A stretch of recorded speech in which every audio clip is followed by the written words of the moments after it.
introductions, is that okay? And do we have a motion to approve our minutes from the last meeting? So moved. Second. Okay, we have a motion second. Any comments? All in favor of approval, say aye. Aye. Opposed? Looks like we approved them. Thank you. Chris Craig, you want to get us moving? We're on time. We could get moving. Thank you for being here. Thank you for your work. Yeah, please note that BJ's not here. He claims he's iced in, but we are here. Okay?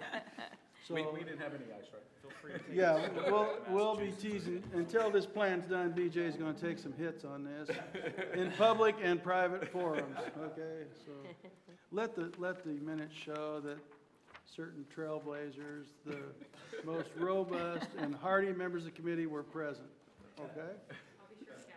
Yeah, thank you. Poor guy. It's good to be back.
I appreciate your balance as always.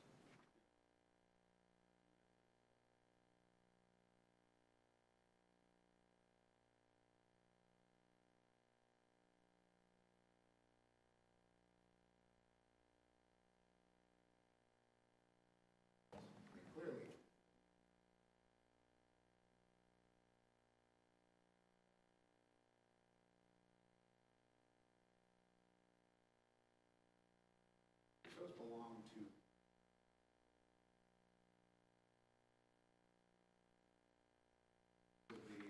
that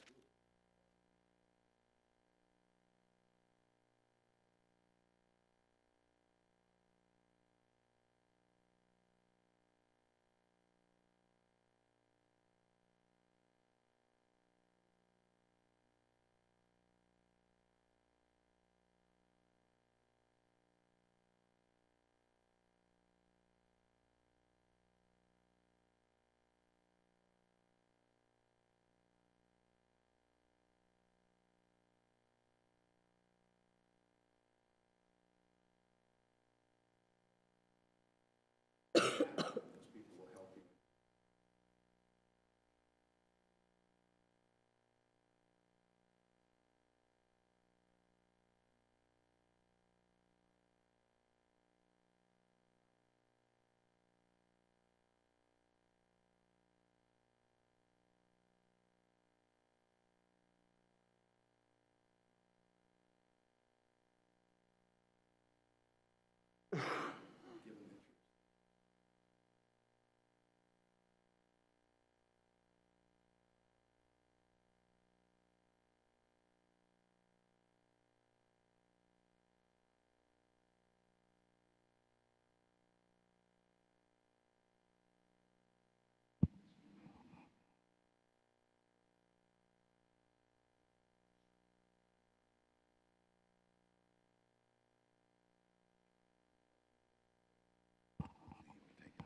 Give them interest. It's already on.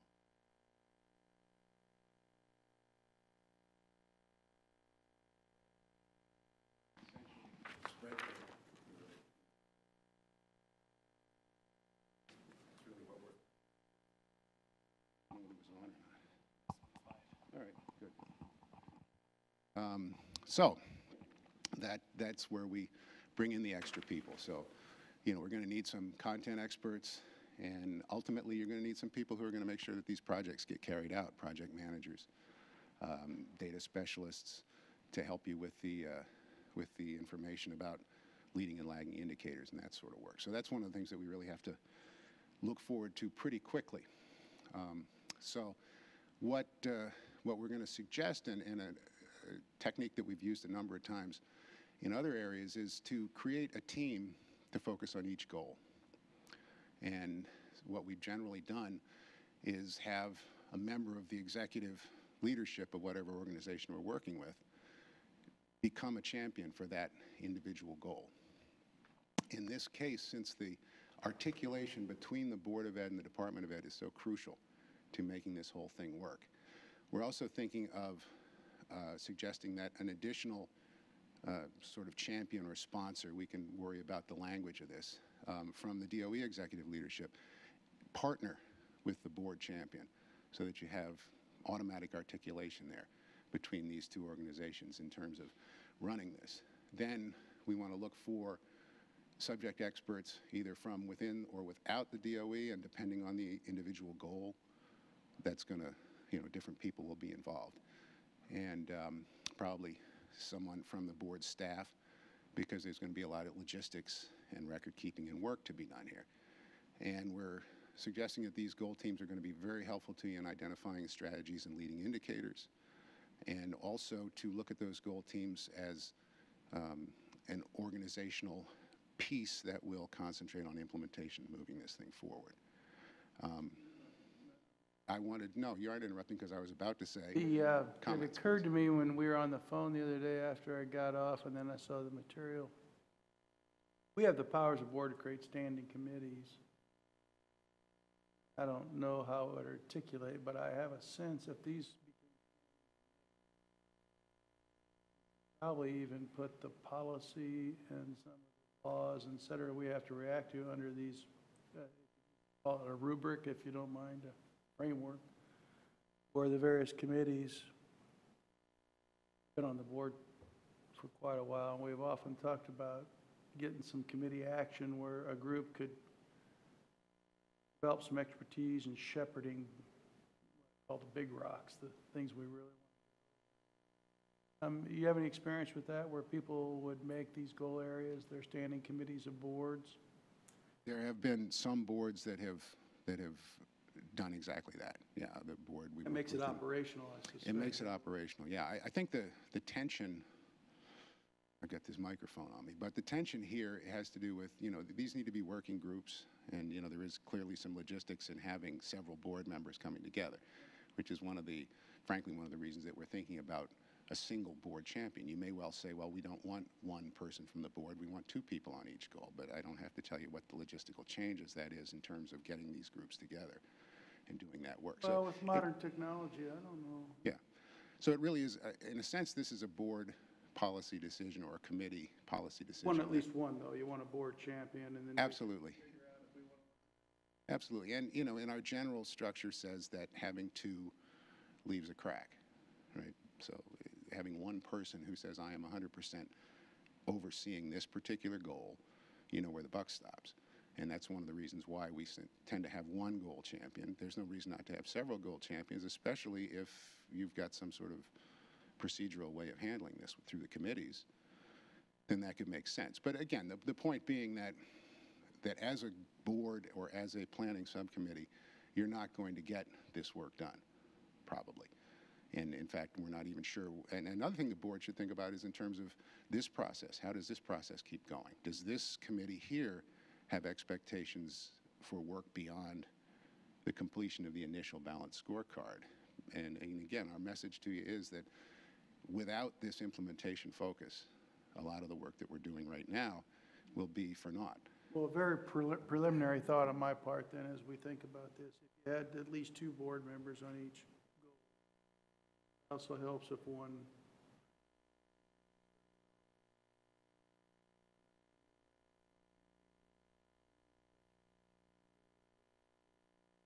But we'll see how it plays out. I just wanted to... And again, this is just something that I'm introducing now, and depending on how the day breaks, there's a scheduled piece to look at this in more detail later on in the afternoon. But it's a structure that we've used. It's a structure that works pretty well in the past in terms of getting to the level of granularity that you need to be at here, and also with the implementation. Subject area expert, if we have a goal area where there's an outstanding principal or superintendent or a teacher, university, whatever. Absolutely, absolutely. And it's definitely going to change from goal to goal. The goal 1 and goal 3 are going to have very different people. Goal 3 is probably going to have more of your outside people, but goal 2 has an opportunity for higher ed to be brought in and a number of other important pieces. So, workforce, and I'm just thinking of the, I really appreciate it. I think that could be. Yeah, and again, it gives you that sense of expertise that I think you're a little bit insecure right now, that the board and the committee has the expertise on how the system works, specifically in Indiana, what's possible, national best practices, all this sort of stuff. And this is a way for you to access that expertise and use it constructively. You talk about outside from DOE, we've been Indiana people. Is there an opportunity in a specific area potentially to look at a possible, feasible? I mean, my immediate reaction is that there may be logistical problems in having someone like that be a regular part of an ongoing team that did this sort of work. But having said that, there's no reason why these goal teams shouldn't be able to call in that level of expertise if you want to access it, whether a national figure, if you pick Stephen Covey, for instance, whether he's going to come to every one of these meetings, I'm not sure.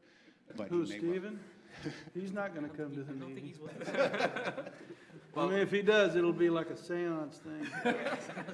Now, there's a younger one, but I'm assuming you meant the... I wasn't necessarily thinking about a personal appearance, but via technology, there may be an opportunity, and I would not necessarily go for a name, I'd go for someone that's more substantive on a particular topic, and maybe every meeting, but on occasion. I think sometimes we always look incestuously, I guess, within a state. Certainly great people within the state who could help us, but maybe there's someone from another state that may bring. Sure, absolutely. Absolutely. That becomes part of your process of your committee. Correct. Part of your process of your committee as opposed to a committee member. Correct. The committee might say, we need to go out and get some other ideas. Let's benchmark this on a national frame. Well, the process is you might have a committee meeting, and during that time, you've set up a conference call with this university or that person, and that's part of the process, but they don't sit on the committee. Good point. All right, so as I say, we'll cycle back to this.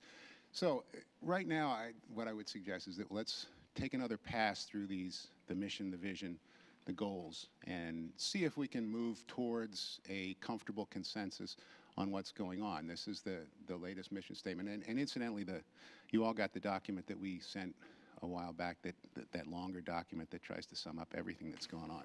One of the important things that I have is to not lose anything, and you'll see we're going to come back. Some of those original gold material is going to come back because we really don't want to lose anything, and that's the aim of that document, is to essentially capture what we've done so far. So we have gotten this far. Harvey's been working, we figured that one of us wordsmithing is probably enough, and so I can blame Harvey on everything that happens up here, but he's given you this latest vision statement, this latest mission statement. And let me suggest something that we haven't done before, and that's to start to look at this thing more holistically. In the past, we've sort of worked on the mission statement alone, and we worked on the vision statement alone, and the goals alone. But it's at a point now where we have to start to see whether there's synergy between all these pieces. So I thought it would be interesting to take a look at both together and just take some time and see if these are starting to feel comfortable to you. Do they start to feel that they reflect the organization that you have in mind, and do they give you that trajectory from here to some future that's better, that'll allow us to start to move forward? The other thing I'll say about the mission and the vision statements, and one of the things that I'm going to be emphasizing today is sort of transition from what I call leadership to management. And in my small mind, leadership is essentially, leadership is about choosing the right goals and communicating them. So it's a tremendous amount of communication in leadership. Management is less about communication and more about where people's feet are going. It's more about the logistics and just the practicalities of getting this stuff done. The mission and the vision statements are largely leadership tools. They're largely communication tools. They're here to bring people together emotionally, bring people together mentally, focus people in the direction that you want to focus them. And I think you should look at them largely as those pieces. We could start at goals and build a balanced scorecard, and that's generally where we do, is start at the goals, build down from there for the objectives. And in some cases, the mission and the vision don't really specify too much, because these are, again, what I will call what's. They tell us where we're going, but they don't tell us how we're going to get there. So I will stop talking and let you guys see how you react. Is this something that we can be comfortable with and move on? Do we need to stay here some more time and do some work on it?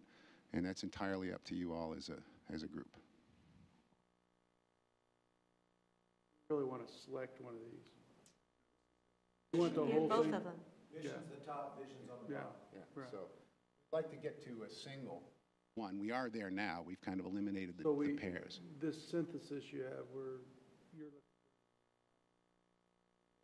Yeah, I'm looking for your responses to the synthesis. Does this make sense to you? Have we done the right thing? Are we completely off base? Attempted to capture the feedback from all the groups Right. last time, where you said, remember you picked out certain things, you said, these are keepers. You said, make sure that stays in. Well, that's in. And in some cases you said, I don't like that wording, and we changed it. And some said, I like a qualifier, and we put that in. So this, in essence, is the best I could do from taking the input from the last two sessions, one on mission, one on vision, and putting together what I heard you say. if you get to the point where you read this and you say, I think that captures us pretty well at this point, and you feel like there's a consensus to say, I can move on using this, then we're going to move on today to objectives, which is fleshing these out. So this is a dry run. And don't forget that Harvey has also offered you a motto.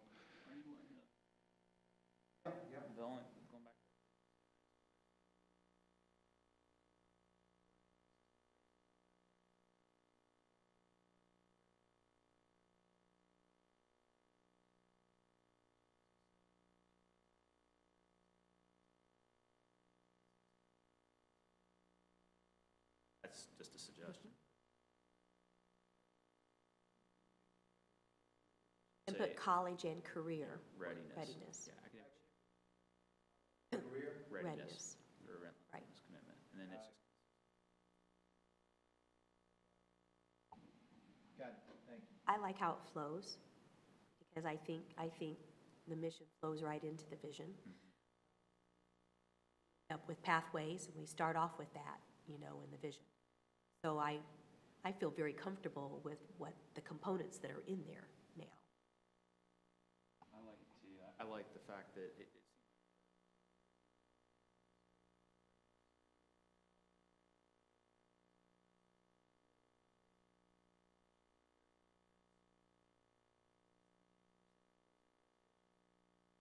college or career. The only thing I would, on the vision part, that a lot of things were essential and eventually.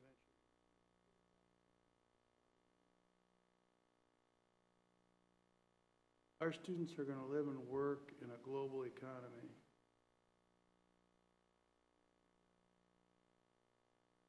That isn't a high-minded in Fort Wayne, Indiana. It has something to do with a global economy.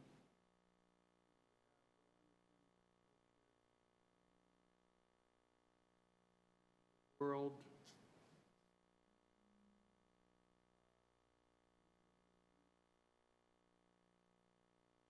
What if we add just, there was a comment there and I was trying to, but what if we add, and I toyed with doing this, where it says in the last sentence, what do you say, significant contributions in the diverse communities and global marketplace where they live and work.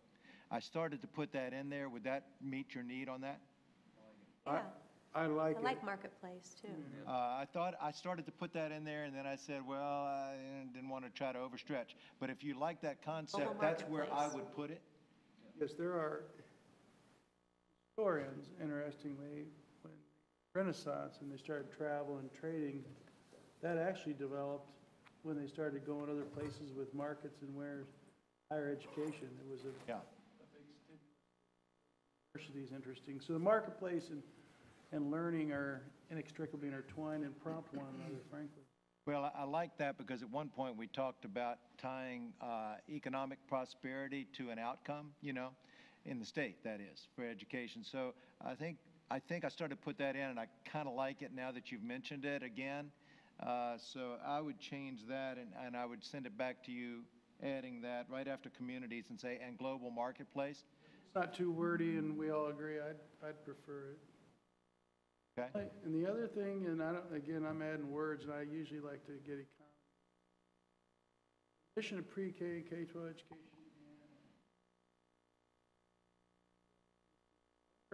Is it okay if we would think about it in providing? I have noticed over the years, it becomes more profound the older I get, in every walk of life, but certainly education. And down here, I really like the idea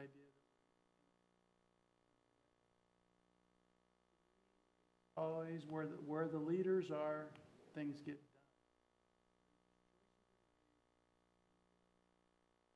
Properly framed. 12, it's one of these that'll going to be good for kids. I know some of you adults in different age groups aren't going to like this, but we've got to do this. And leaders, even at their own peril, will push. I love the word leader, and I think When I captured that, what I tried to do Here, was, yeah. It's a you got it up vision. there. what I tried to do was say, our mission is to provide our vision of who we are is that we're gonna be national leaders in Yeah, this. that's right. So I tried to make them complementary and add the leadership piece there, but again, I'm not arguing, I'm just explaining how I Yeah, got there. and I think you're making a good point.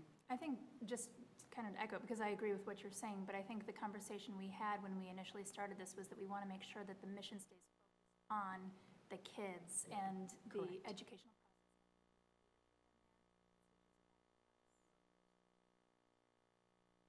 Tried to capture that though, Dan, in the vision. I think you did, Okay. yeah. Okay, so we're talking now, I think about two changes. One is eliminating workforce from here, and the other is adding global marketplaces here. That helped. And with those changes, do we have a level of comfort here? That's wonderful. I'm glad to hear that. We've managed to do some pretty good work then in 2 sessions to get to this point. I will tell you, Harvey and I are kind of pinching each other and saying, when is this going to fall apart? Because, I've never gotten this done in 2 sessions before, so you people are truly Well, amazing. it's rare to find the brilliance you have in this, on this stage. I should have probably warned you when you came to the state, but I thought you'd pick up on it right away. but- We would have spent another 6 months preparing if we'd actually known that you're... And so this piece was just something that Harvey threw in. You can think about this. We can table this as the idea. I mean, there was some conversation about can we find a phrase which we can use, that is the same elevator phrase for everybody. And it also captures that one piece that didn't get into the mission and vision about sort of the relationship between the education system and the prosperity in Indiana. So you guys can think about this one as you go on. In terms of how you would move forward wordsmithing this stuff, again, it's up to the board. There are, one of the things to think about is that ultimately this is going to be a communication piece, and so there's a large public relationship component to this, which may be another expertise that you want to bring in somehow to help move this whole thing forward. But if we've got the components, that's important, and I'm not going to suggest we spend a lot of time looking at this, but I just want to point out that this is the reason that this was here is because this little idea, or not a little idea, but this idea about how, quality of life in Indiana can somehow be the result of a good improvement of quality of life in Indiana as a result of improvement of the educational system is, it's an important piece. We'd put this on documents and stationery. Whatever. It has yeah. to be, Exactly. It probably has to we be can work with that later. thought through more carefully. Yeah, somebody did mention the billboard when they were driving in. I don't think it was one of this group, but they said they saw a billboard in Illinois, and this could possibly be the other side of it. I don't know.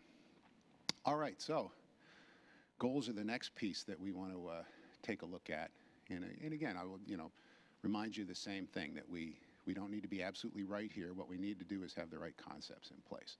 Have any of the 5 of you had any second thoughts or additional thoughts about these goals that would cause us to rethink where we are, or are we still comfortable with the thinking that went together to create these 3? First 2 make sense to me, the 2 and 3, but the first one I need help understanding that as a goal.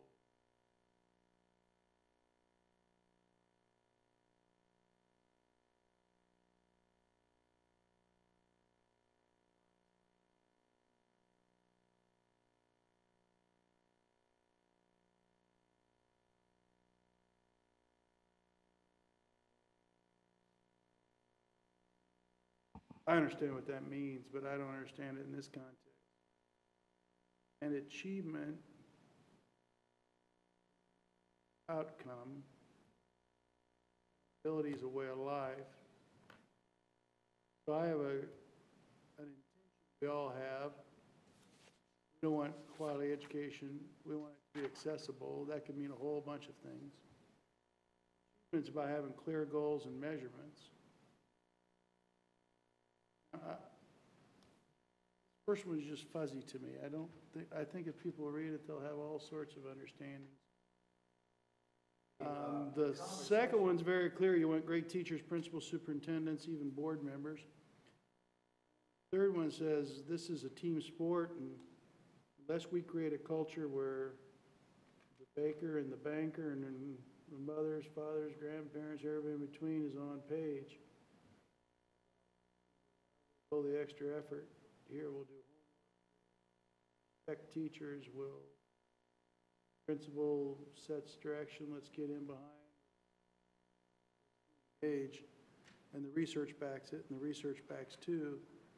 One, I'm trying to, I put the question out there, maybe my colleagues on the board could tell me what's our goal here? If we go back to the original set of documents, remember we collapsed them in. This one to equity of educational opportunity. Yep. That, in other words, when we I collapsed it, understand, no, I understand that. that's where it came from, is all I'm But saying. I'm afraid we don't have chili, we don't have vegetable soup here, we don't have tomato soup, we have, I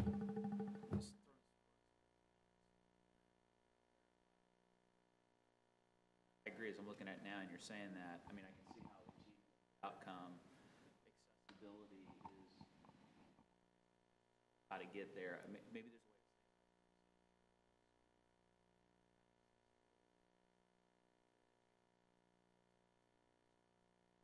but still, what does that mean? What are you gonna do in this? Like, I wanna make sure, let me try something this. Maybe I force an idea out and then we could critique that. What if we ensure that all students in Indiana are presented with high quality, real clear standards, measurement of those standards so they know where they're at and where they're achieving, and that everybody that serves them is accountable for delivering it.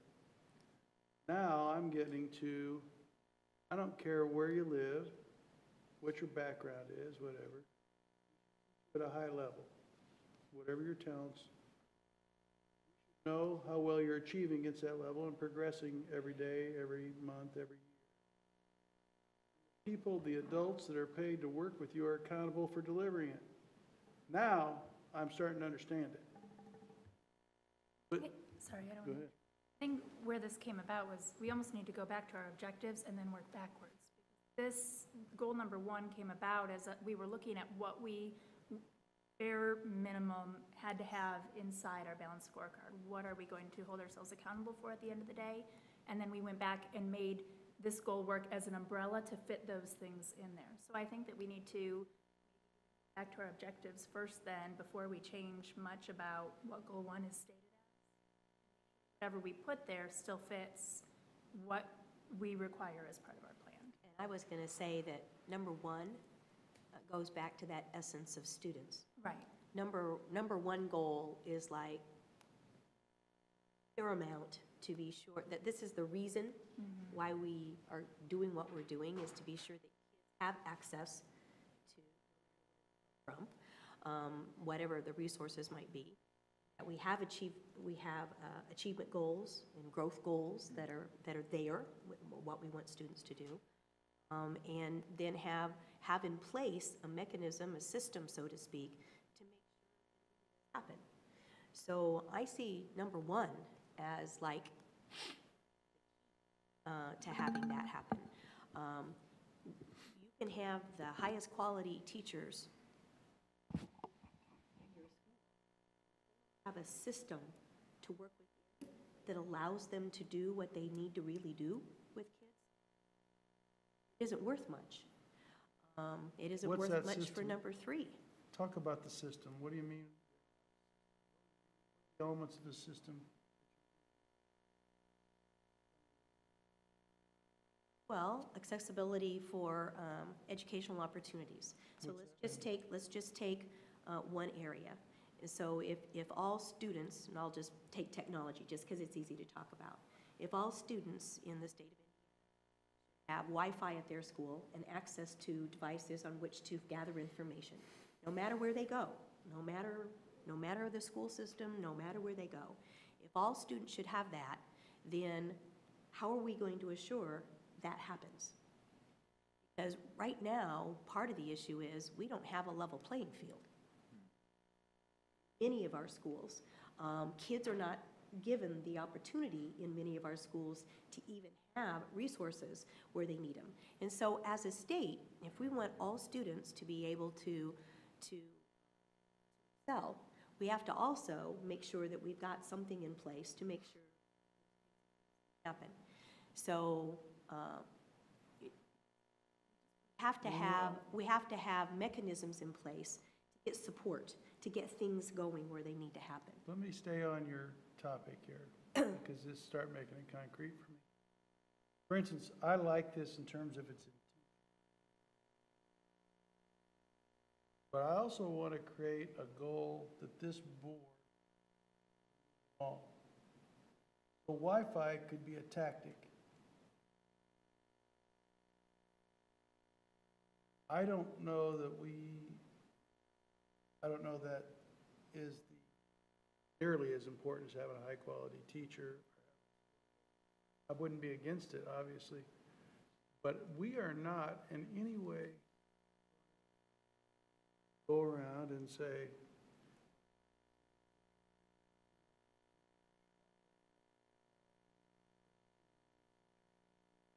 we're not in charge of that, we're not in charge of the budget, we're not in charge of managing budget. We can be very, very instrumental in setting high standards for every child, instrumental in putting together a good assessment system, progressing against it, and we can be very effective in holding districts and are evaluated and all that. In other words, that's our realm. I can't start moving boxes and resources around in a district where you put your resources and money, nor will we pass a tax increase or dictate allocation of resources, but we can set up a system that clearly shows how the children are progressing, and if there's groups, cohorts of students that are lagging behind further, we can highlight that. But I don't see us making those. I want to make sure it's concrete and relate to our role. Can I speak to that just for a second? I'd like to push back on it gently just a little bit. My concern is if it's so nearly focused around achievement, our system, because this buckets, and I think it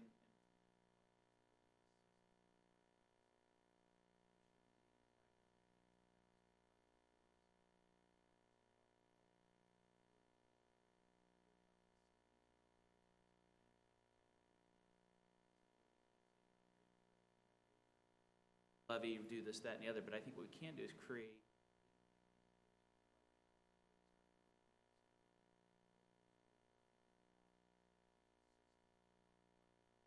going with the I-STEP score.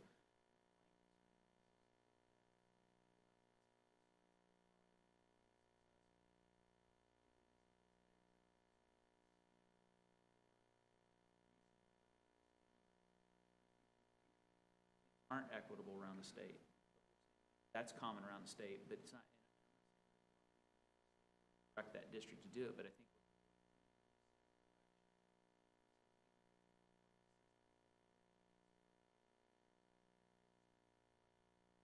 How we're doing statewide.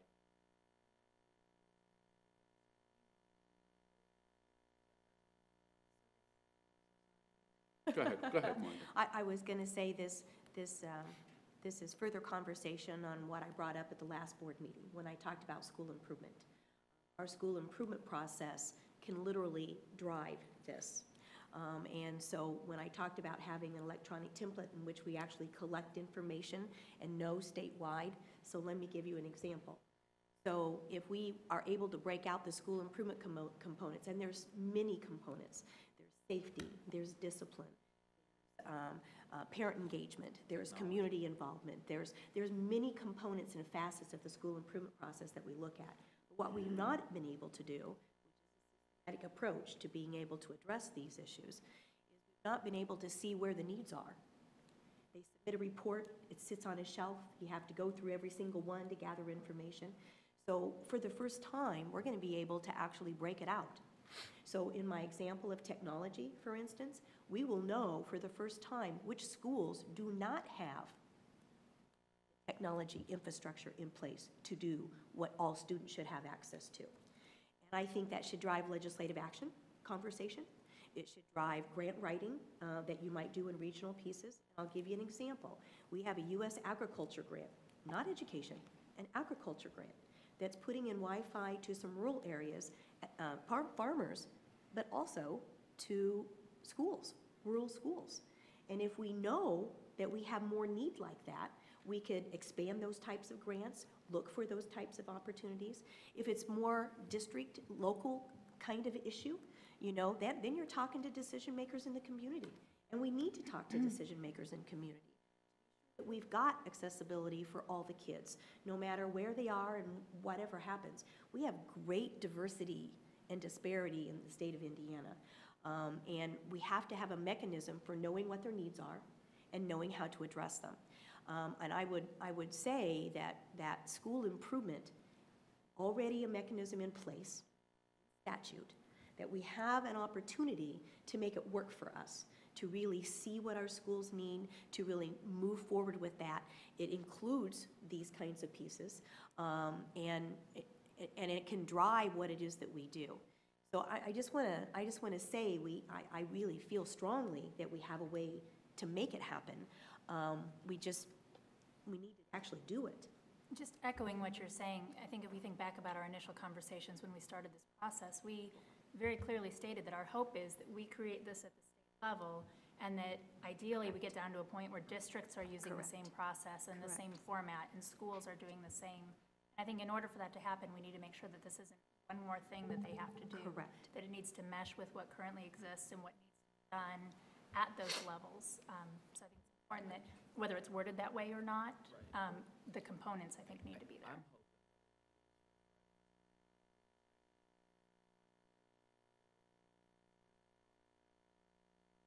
Without getting steeped in a big.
I look at this, these are goals.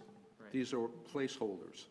And to sort of respond to what Dan has said, the priorities that we set under each of these will dictate what direction we're going in. And so we're looking at these goals and we're talking about specific priorities that we're going to put to it. And I'm fine with these goals because it gives us an opportunity to draw up priorities in each of those areas. There's going to be much more discussion about what those priorities are and what kind of leadership we're going to provide. But that notion of having accessibility, achievement, accountability, I think those are the three, as Glenda pointed out, the three key areas that we need to focus in on. And a question for Chris and maybe Harvey is, as I look at these and reflect on these, I see number one as really being critical. And number two, yes, you need number two in order to achieve number one, and same thing with number three. And as I looked at these again, the emphasis of each one is problematic for me, because I feel number one is really the primary one we need to focus in on.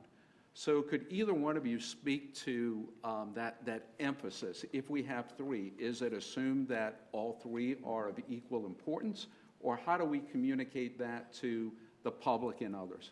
And to add to that, that you could add to some clarification. I see 2 and 3 literally being integral parts separately underneath each of the components of 1.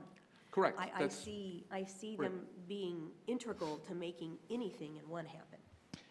Correct, and each of you all are hitting on the critical points. What you need to look at the goals is saying, these are big buckets, and in those buckets, do those buckets give you all range as a board when you go to the next level, which is going to be the objectives, where you're going to actually be setting targets?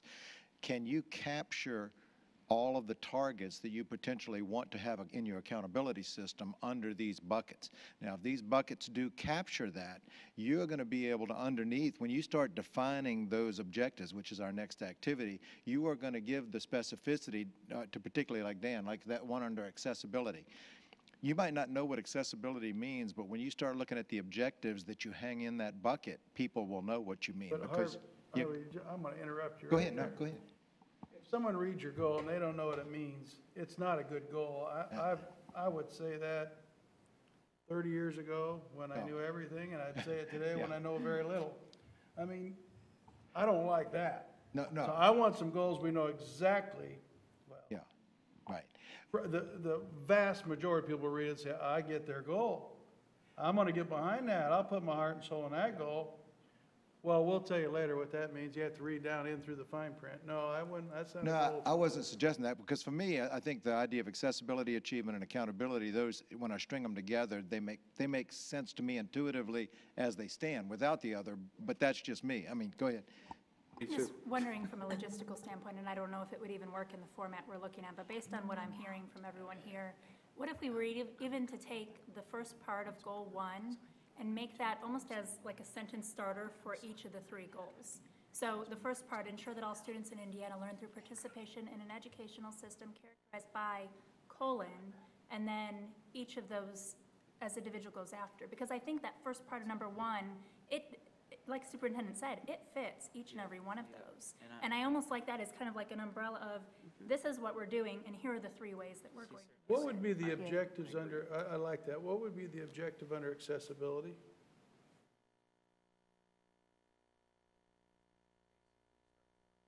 Level of equality, this is the constant tension between adequacy and equity. Give me an objective. Well, one objective would deal with That- data that collection, the students have superintendent. access to quality teachers, we Yeah. can measure that, we have teacher effectiveness ratings, there's no reason why. Number 2.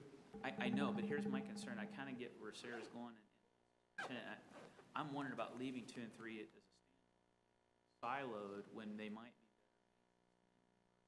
talking about accessibility through the lens of access to quality curriculum, access to quality teachers, access to quality facilities, access to Yes, quality. yes. That's what I'm wondering. And then Okay, for the- I'm a little worried that Okay. from a state board level, you're getting pretty granular trying to run every system. We won't do that here. We will set travel My itineraries. apologies, I have to give a welcome to the Sure. Hasty Conference, and then I'll be right back. Well, we'll have it all figured by Hasty, the time. hasty pudding? All in favor? Why don't you ask them real quick there about these? Take this one with you. So I just be humble, remember what level we're serving at. We set out a roadmap with very clear goals, very clear objectives. And if we think we're gonna parse through there and say, well, you know, and I might have a solution for this. But doesn't the state, isn't part of our role as a state board statutorily is to provide that overall general direction to say, hey, listen, as a state board, we're not telling you how to do it, but we're just telling you from an accessibility standpoint. Know at the that state- their quality teachers aren't as good as some others, and you got a big problem, you gotta fix your teachers? Well, you have to be looking at it, that you have to have, what you have Yeah, to be but that's working not a toward goal. That's obvious, and it's an intention, and it's a good idea, but it's not a goal. Well, the goal is the umbrella, the ideal, and until we get down to the next few levels where we're doing specifics, then we really don't know what the priorities are going to be. Let me suggest- And at the last meeting, I sort of suggested what Sarah eloquently said today. I just didn't use that language, that notion of accessibility, achievement, accountability what would drive our goals, because 2 and 3 are really part of it. And so I would support Sarah's notion of having those three be the goals. I have a question or a concern about the STEM, ensure that all students in Indiana learn through participation. That's sort of a passive voice. I'd like to change that in with Wally the wordsmith into a more active voice, that learners are active participants, thriving in that learning environment. May I suggest a solution here? Break?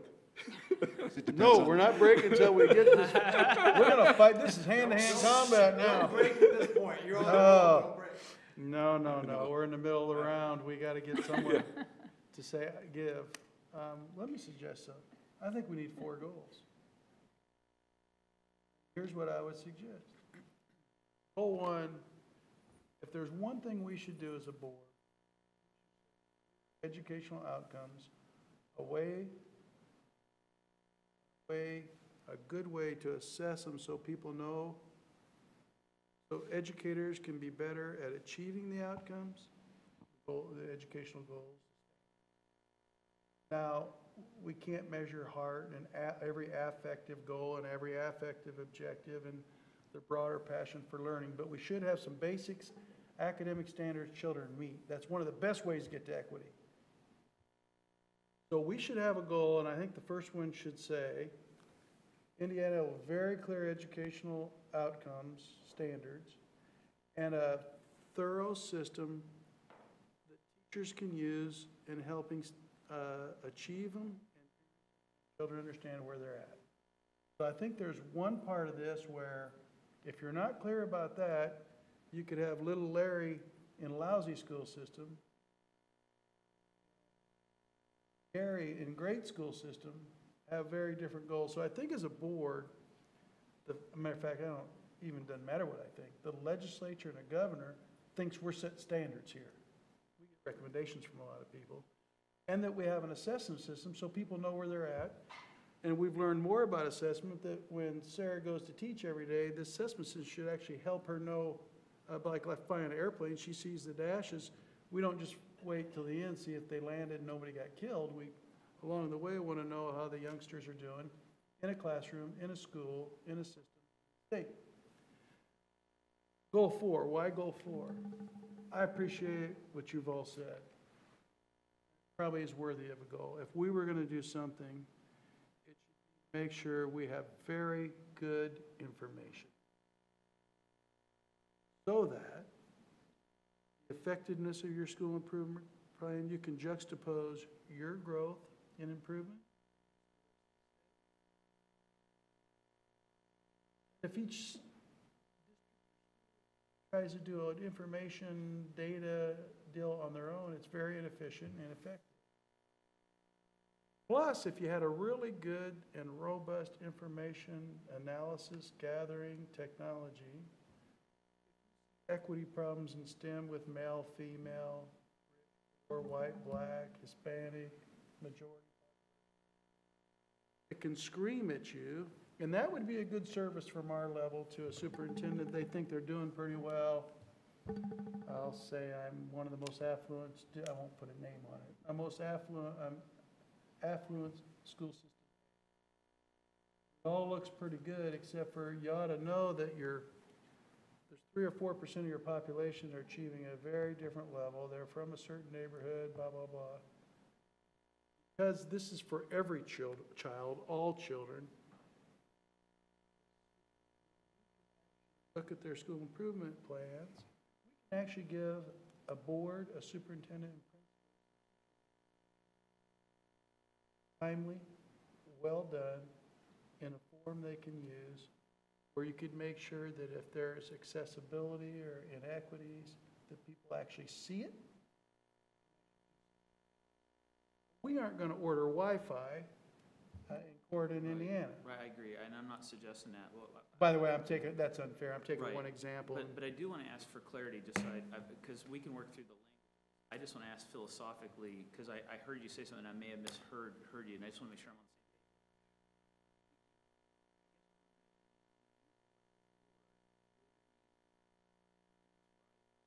same page. As a statewide goal, we want to work. just throwing a percentage out, at which point that I'd rather gets say 100%, but go ahead. Okay, let's say 100%. Whatever the goal is, I'm just saying, could the board set a goal, establish a goal that says, we want to work toward a metric that says we want tracking similar data at the local level, such that technical assistance from the department, or whether they've had 5 years of failing and they're now in front of the board, or 6 years of failing.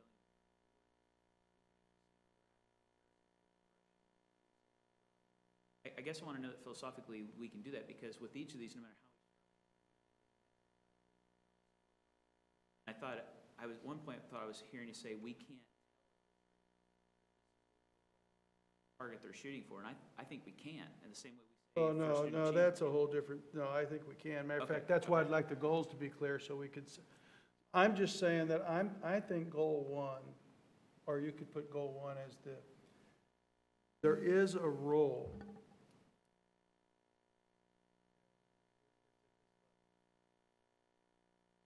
I've listened, and I've heard some of you say, boy, if we could deliver sound information in the right way, that on their school improvement plan and everything else, that would be an important driver. Organize the information and data ties back to other goals and objectives.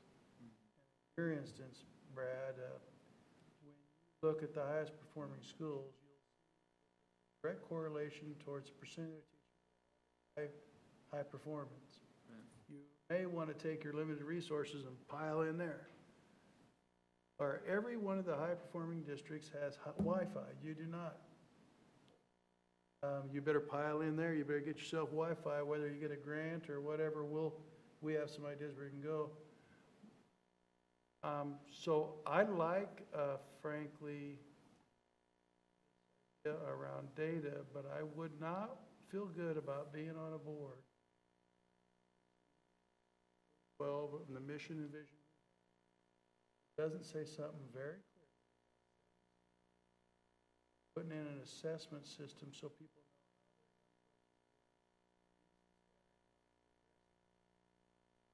know. Then if we want an information goal that would support evaluating equity and all these things, I'd support it. So I got to be quiet. Can I?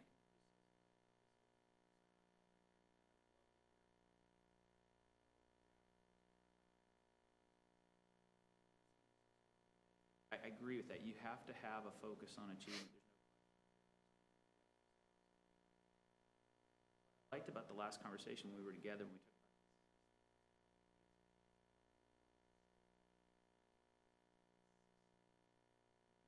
broader than just standards and achievement.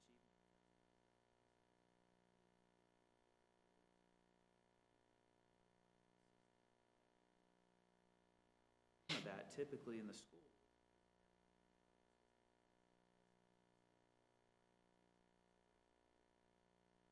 Not that it's not important, it is, I would argue that the achievement and critically important.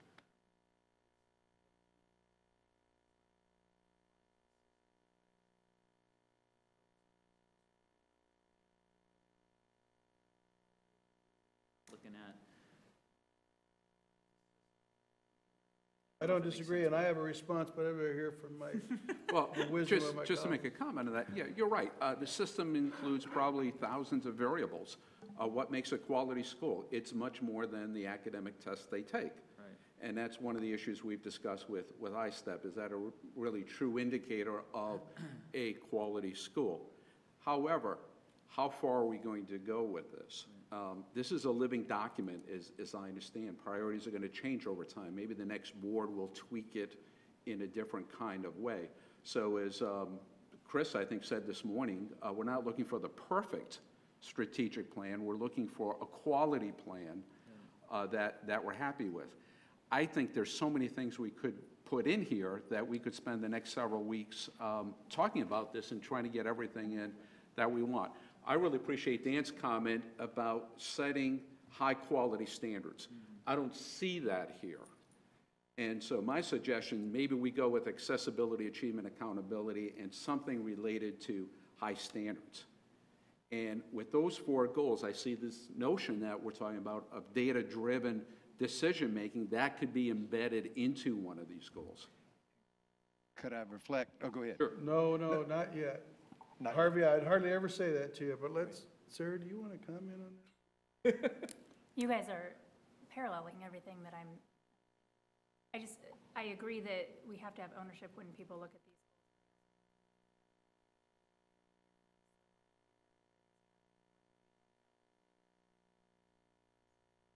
And I want to be cautious also because, and I don't want to speak, but the one thing that I have heard you both repeatedly say since we started, quality plan gets as close to 3 goals as possible, and we don't necessarily want to go above that. Is that correct as well? You know, 4 is not a problem, and we say 3 to 5. Okay. 3 to 5. So I think the number of goals, I don't think we're worrying about that. A couple things I just want to underline that have come up from this discussion. One thing is something that you said about this sort of back and forth between the objective level and the goal level, and that's something to keep in mind, is that you probably can't get this right until you actually start thinking about the objectives and that's really what the conversation that you're having, in a sense, is what do these objectives look like. That's point number 1. Point number 2, very recently Brad made a point, okay, achievement. Well, now this is where the metrics get interesting, because if you say, well, we're going to define the measure of achievement as I-STEP results, then you've made a very specific statement, and, you know, it's entirely possible that people will go to teach to those tests. There's no reason why they wouldn't. It would be a reason to do. If those achievement goals use some additional metrics, which may well be part of the conversation we had last time, was what's the spread? You know, because it's not just a matter of what's the average I-STEP score, but what's the spread of that I-STEP score. You know, there's more detailed statistical analysis of that information. And then we start to get at that equal achievement, equity achievement, and that sort of piece. A third thing that we passed by, and of course the superintendent's gone now, but I just want to bring back that piece about the school improvement plan is really crucial. I wanted to flag that when it came down. Harvey and I have done this work in a number of places, and we find that school improvement planning process is absolutely crucial transmission, let's say. You know, to use an automotive, since we're close to Allison land here in any case. It's the thing that couples the energy that happens at the top, at the central office level, to what goes on in the classrooms, is that school improvement planning process. And there's no other way around that. And so that's an important piece of this. Let me make a couple comments. Brad, this has been emerging a lot recently, and I happen to believe it, by the way. Now, I've been a teacher. On graduation day, when you hand a diploma, I've done a lot of that over the years. I've signed a lot of them. If I thought all that meant is that they could pass an I-STEP test or whatever test state I was working in, what we gave them that day, I would have felt to be a complete failure as an educator. I get all that. The other thing I would know is this. So just take a little logic down the logic lane with me here. Can you be an outstanding achievement accountable organization and worry about accessibility for all children? They're going to go in the world, and they're not going to care what school they come from when I go to hire them or whatever. I hope we're not making the claim here, 2 claims that seem to be surfacing lately, and I think we better talk about it, hopefully obliterate them. One, that by having mastered basic skills, could you have a good school system that doesn't accountable for making sure each child acquires some basic standards that we think are important? And if you can have a good system without that, then we shouldn't measure it. But I suspect this board and most everybody in the state thinks that school should know what the standards are, and they should be accountable for their children learning them. Absolutely. In other words, okay, so if that's an absolute, get very clear about high standards and measuring them, period. Furthermore, as an educator and going to schools and children and grandchildren, if you really want to achieve high performance, Is there an assumption here or anywhere that Sarah could just go in tomorrow and say, look it, we're gonna cut all this nonsense about being loving and affective and artistic and creative. We're just gonna drill and drill and drill. We're gonna get higher results. You won't. You'll get high absentee, terrible teachers. Students won't want to come to school. They're actually, the learning will go down. So in other words, getting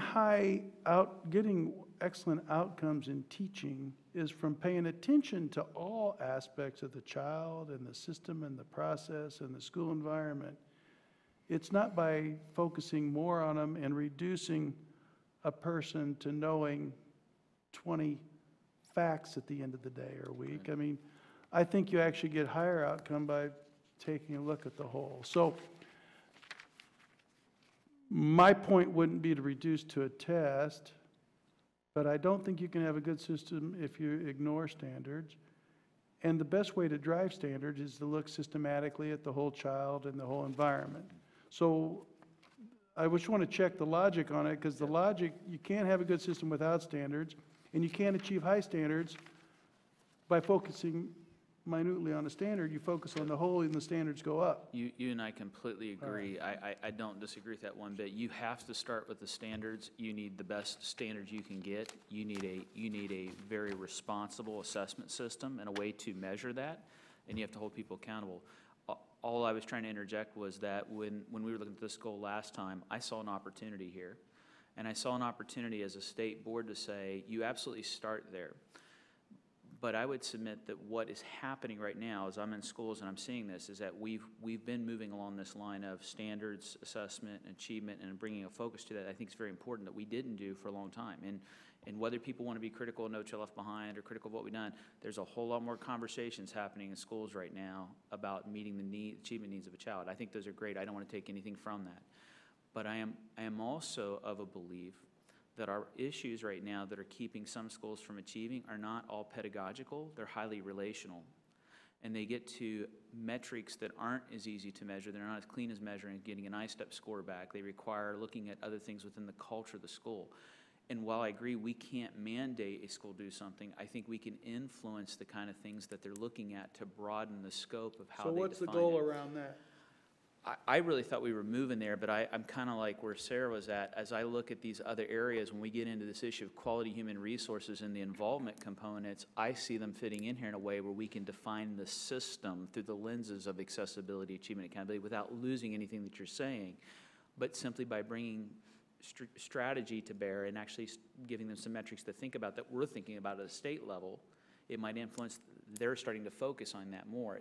If we limit to just the standard and the measure to the standard, that is what they will focus on. If we define it more broadly and say that's where you have to start, but we also believe that what goes into a good system of education, and we define that in some other ways, including not just the pedagogical side, but the relational side that comes from having quality teachers who build the relationships in which learning can happen, I think that's important.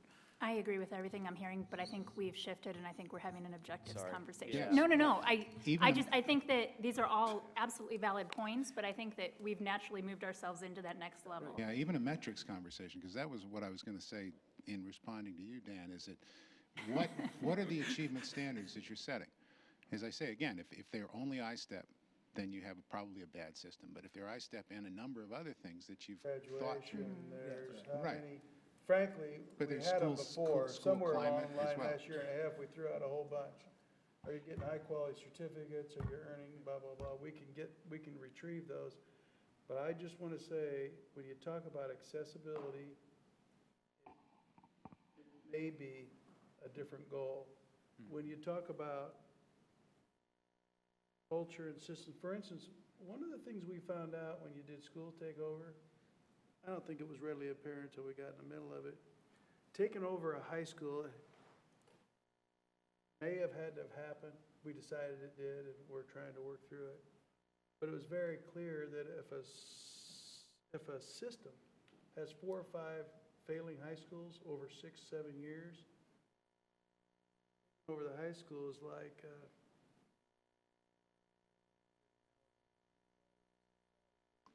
if the source of the problem, well, it might be like this. The bodies are coming downstream, and you so someone going upstream and saying, why are these bodies coming downstream?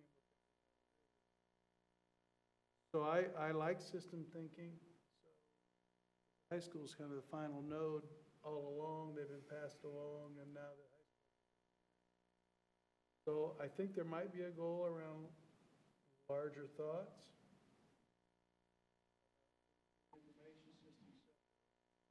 Information systems and larger accessibility is fine. I just, where we're mixing stuff there, it'll be hard to write objectives for. I think, though, that when we were first working to define A to F and how we were going to hold schools accountable, one of the biggest complaints that I heard, and still hear to this day, is that we don't have that component of community and culture. No way to really measure that. I think this is our opportunity to do so and to prove to our schools that we do put a lot of weight on that and that it is a heavy importance. So I agree that I think there has to be that balance, and I think that, for me, we have it through these three goals. Let me throw out, can I just throw out some of the challenge you're thinking? I'm trying to listen and take in everything I'm hearing. And We're not so much disagreeing. I think think what we're trying to do is how would we organize this? I Do we think need another goal, or do we? we have to manage our agreement at this point, I think. I think you're agreeing, but we have to manage it. Could you look at it this way? And I think we might have, I think maybe by structuring it this way, we have created the dissonance, which has led to some good discussion. But think about it this way.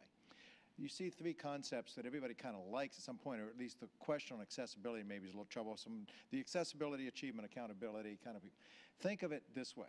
Instead of thinking of it linearly, can you think of this like a matrix for a minute? Okay? Think of it like a matrix. And what we've done in the first goal area, we tried to capture the focus on students. And so the first thing is, what are we going to require, or what do we want to measure in terms of students? And we have a lot of bullets and buckets we could put into that for accountability, for objectives, for students. On the second one, we kind of focused on the adults and on the human resource issues across the state. And down here, inside the system, and down here, we kind of captured all of those other folks who impact the system as stakeholders, community partners, parents, others down here. And we thought students, critical, adults, critical, inside the system, workers, and then support system. If you see that as columns, three columns, the matrix on the left-hand side could be accessibility, achievement, accountability for each of those target groups. You follow me? In other words, it's not just that we need to measure whether achievement's happening in students. If we're going to say this is important, that we have this, we're going to want this in all of our schools, good quality people. We're going to want to have a way to measure that, an accountability system for this set of strategies for adults. If we think this is important down here, we're going to want achievement goals set for how stakeholders are involved. We're going to want to be able to measure that with the data, accountability systems, good data systems. In other words, I think what we need to think of, those three bullets under number 1 need to be under 2 and 3 as well. It's just that when you start writing your objectives, your focus group is going to be different. Up here, it's going to be kids, how we're going to measure their achievement. Down here, it's how we're going to look at the human resource. Down here, how we're going to look at the other. We're going to need accessibility, achievement, and accountability under all three. I don't know that these are the goals, you know, buckets. The buckets are still kids, human resource, and others. But this is what we will apply to each of those groups. Does that make sense? We're going to apply accessibility concerns, achievement concerns, and accountability concerns to each of them. Does that help in any way, or does that confuse? Academically achieve through participation in a quality educational system, and cut it at that and take those three things out. I mean, we're going to... good accountability system, going back to what Dan said. You got to have a good accountability system for that, but you got to have a good accountability system for this too, and data fed back to schools on human resources, on stakeholder groups and that involved. Some of this might be qualitative, by the way. We also need to think about qualitative data is also really good, particularly in this one. But I'm not sure that. And so you're saying truncate the first one just by stating we want all kids to learn at a high level to achieve those.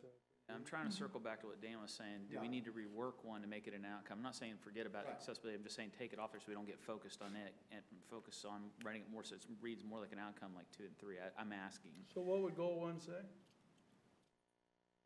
That's our, Ensure that all students in Indiana learn.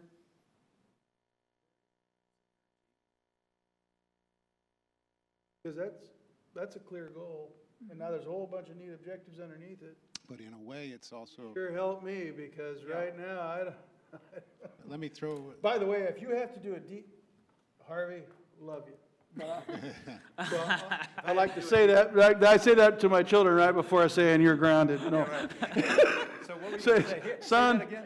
Say you it know I love you. again. You have to do a D, you said? No, if you have to do a deep explanation of a matrix, like I'm involved in a matrix organization with very smart people, a lot of PhDs and postdocs and all that, it takes a lot of work. Yeah. I want a document that we can Oh, I use. wasn't suggesting you set it up that way. I was just saying, think about those 3 bullets, each of them apply to each of the 3 areas. That's a simpler way of saying it. Does that make sense? And my idea wasn't to criticize you as much as to call for clarity. Got it. And if the first goal says, ensure that all students in Indiana learn, that's pretty clear. period. Well, to take your point, take number 3 there, increase the involvement and support of all Indiana stakeholders in the process of education. Your recommendation was to take those 3 and put it under each one. So what would be accessibility under that goal? Well, What does I'm that not saying mean? you put those bullets under there. I'm saying that becomes the fodder you think through when you're It's a putting. framework. It's the framework. To think about. That you think about. In other words, you want to be able to say that it doesn't matter what segment of the state you live in, you want to be able to have business partnerships going on. You want to have community stakeholders. You want to have parent involvement. And that's what I mean by, that's the accessibility or equity. Not just the people that live in the urban areas that are going to get that support. So we have to think about that. Saying that terminology may not even show up, it's just lenses to think about, we start It flushing is a out. lens through which you analyze the other thing, the accountability piece. Don't you have to have a good accountability system if you're going to hold people accountable for upgrading their human resources? Well, how are you going to be accountable? Call it RISE, don't we? Yeah. And I think when we were starting to have our initial conversations our last session also, I think without even knowing it, we were putting those 3 in our conversations. So It's a I mental think it's a frame. natural, framework. yeah. Don't put it on your document, because that would create a matrix. I think that'd drive us all to drink. But I think you need to shorten the first one, like you said, and then There's a thought. leave the other 2. Well, let me ask you this, because I honestly like the brevity of just saying ensuring that all students in Indiana learn. I mean, that's clear. I'm just wondering if we applied that same logic to 2 and 3, do we just say provide the highest quality human resources? Increase the involvement and support of stakeholders, boom, and leave them very clear, succinct, tight goals.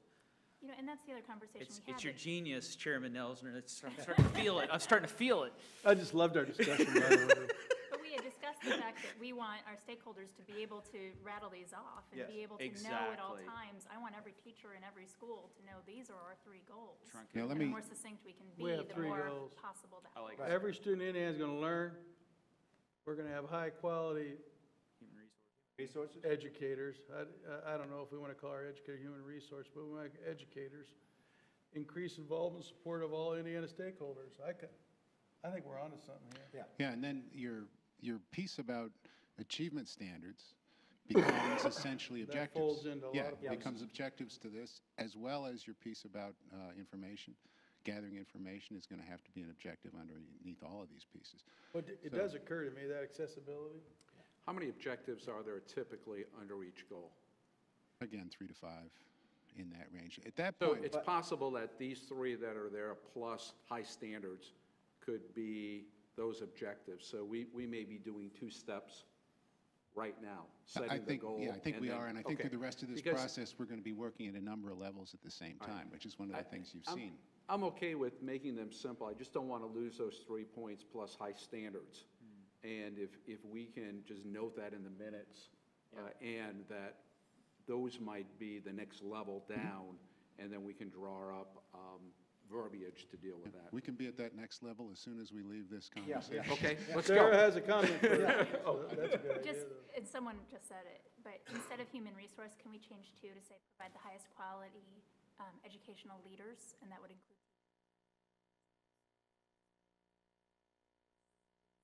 little agree. better than human resource to As me. long as all of the constituents out there, when they read this, going back to, will it Right. stand alone as a document, will they not think of superintendents and principals and not teachers? Right. I don't. Coach, think of educators. Or will But teachers look teachers at and it? other I don't want education teachers to there? think we left them out because we Right. said leaders. Oh, well, that's. you Well, know, just say you know. educators. Well, but I think maybe that's part of our job too, and maybe that comes from the PR angle, that we need to make the point that our teachers are educational leaders, that it's not, you know, Not even it's better. not isolated. That's even I think better. that needs to Preach be a big part of what drives us. You could be,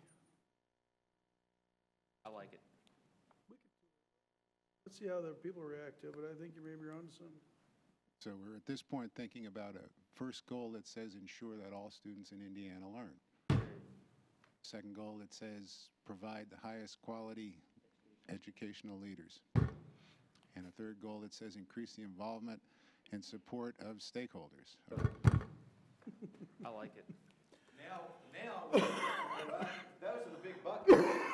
Excuse me.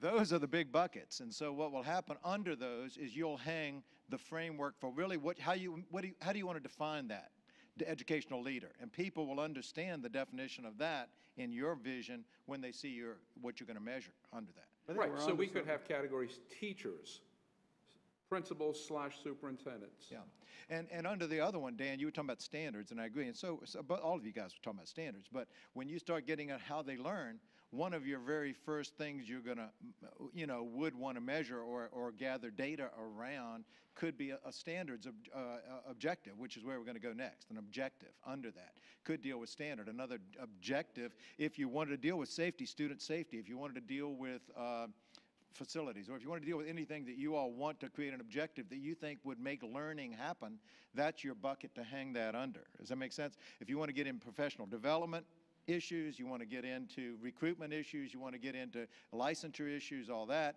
goes here, and then down here, of course, you've got that whole culture piece that you were talking about, and a lot of the quantitative things, that a lot of times people leave quantitative things out, and we're going to suggest you don't forget that, because that is huge, particularly when you get down here. But anyway. I really appreciate the process we went through, and I appreciate the robust discussion. I would say it's interesting under number 3, when I walked out of the high schools in that process when we took them over, a couple things were very clear to me. And the point to bring tears to your eyes, that number 1, it almost seemed like somehow or another, not because people didn't try, there was a lot of efforts, almost like the groups of students were sitting in those schools but said, well, they don't have much of a future anyway. No one said it, but the other thing that came out, and it's under 3, those schools have been orphaned. Now, maybe the leaders did things to orphan them. We don't want anybody to see what's going on in here. We can't orphan any children in this state. The adults in that community, in other words, we belong to one another. They might not be your children or grandchildren, but to one extent or another, we belong to one another. Can't leave schools, rural, urban, I don't care, in between, sitting alone on an island when the children's futures being basically trashed.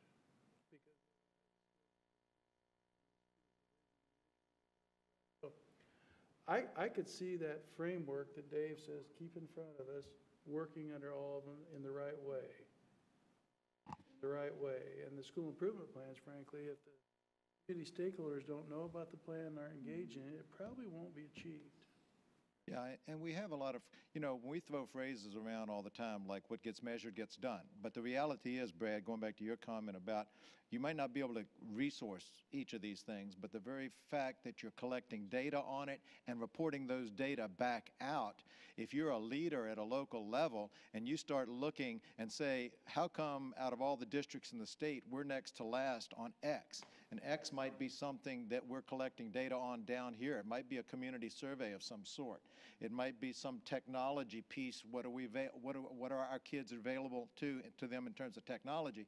As soon as I shine a light on that and put it out there publicly, you have changed the dynamic at the local level. By the way, that's our leadership role. Yeah, that is. Yeah. That is. And eventually, if they'll ignore it too long and Yeah. the schools fail, then we'll take another role. Right, That's- right. and Because we'll someone's have- going to stand up for those children. If it isn't you, then See, we and- get the and we'll short have straw. that- And we'll have that data. That's what I'm enjoying, that we'll be able to focus it. May I suggest, and I bet we'll get a unanimous, could we take a That was 7.5 minute break? Well, the reason I was going to, Brilliant idea, the reason I was Chairman. going to suggest that is the next piece we're going into is, guess what?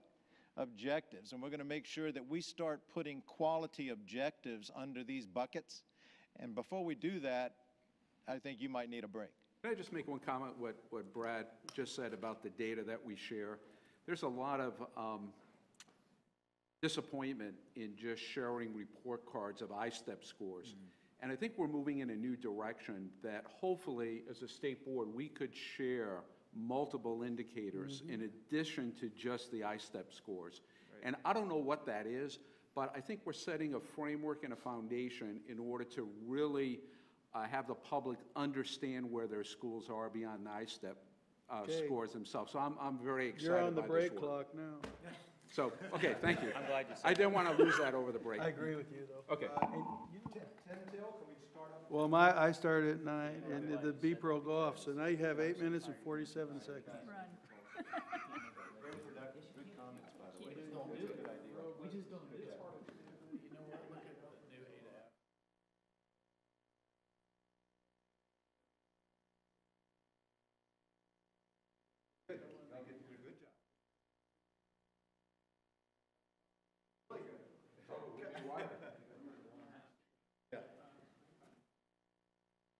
Yes, I'm going to take a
Running. All right, here we go.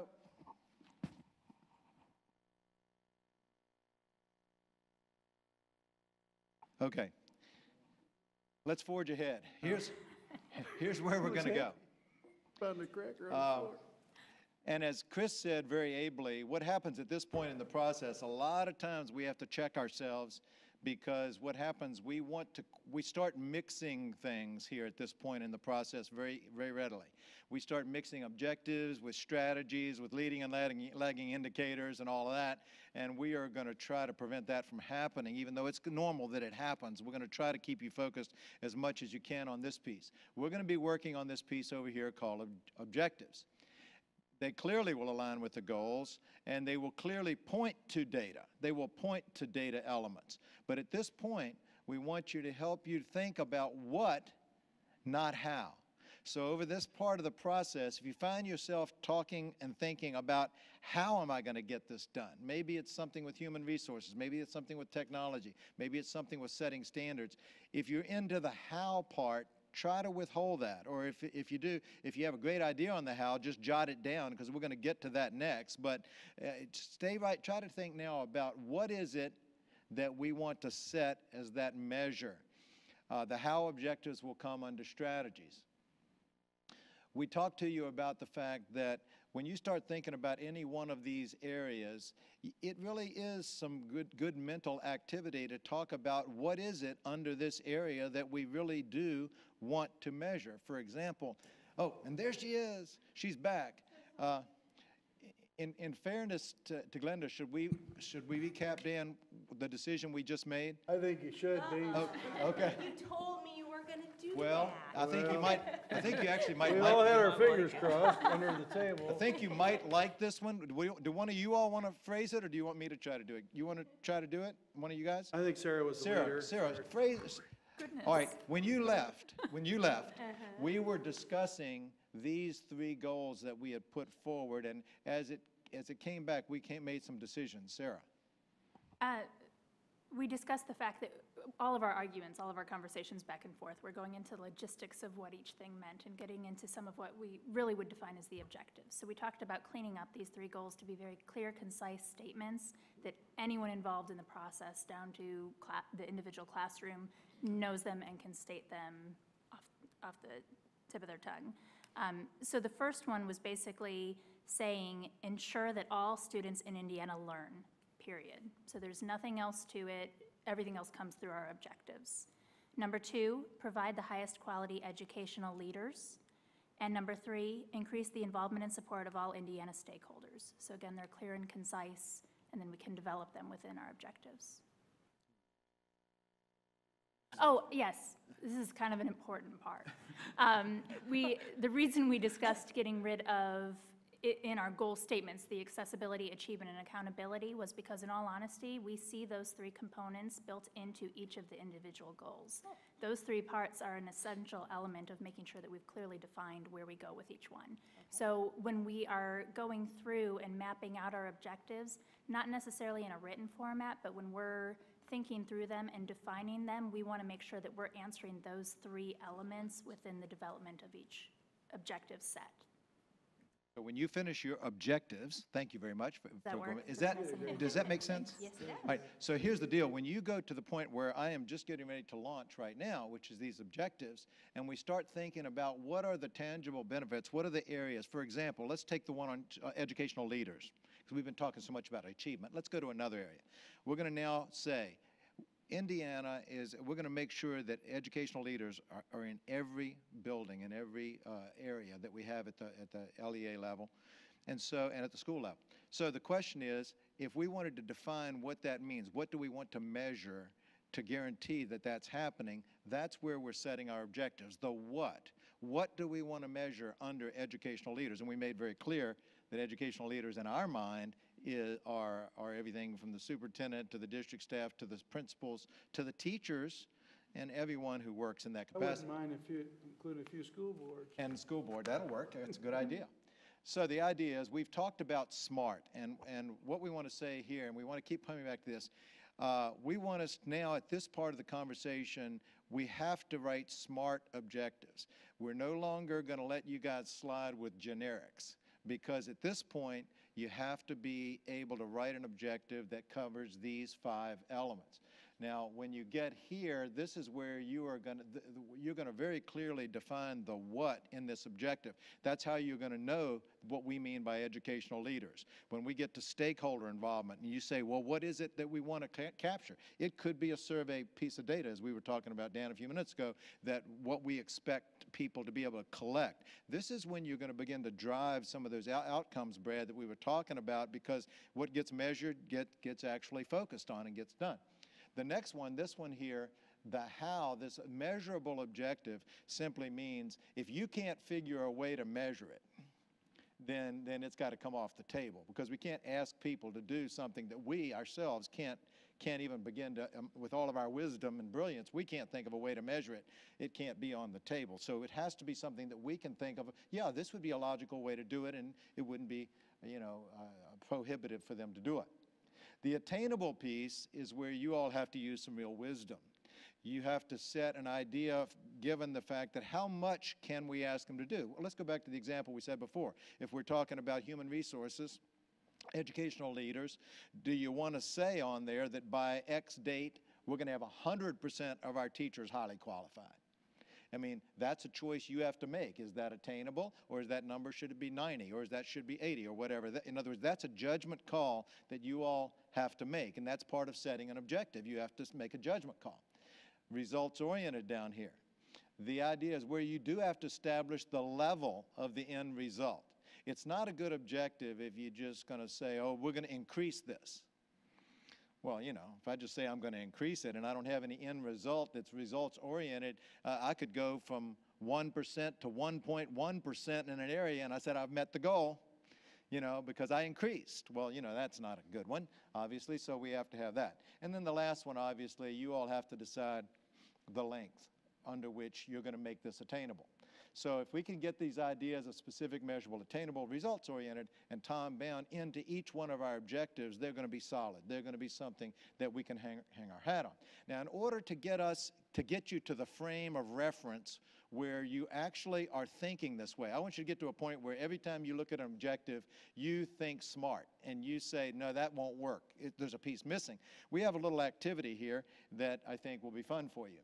And basically, look at the activity sheet in your handout that's called activity number 2, I think.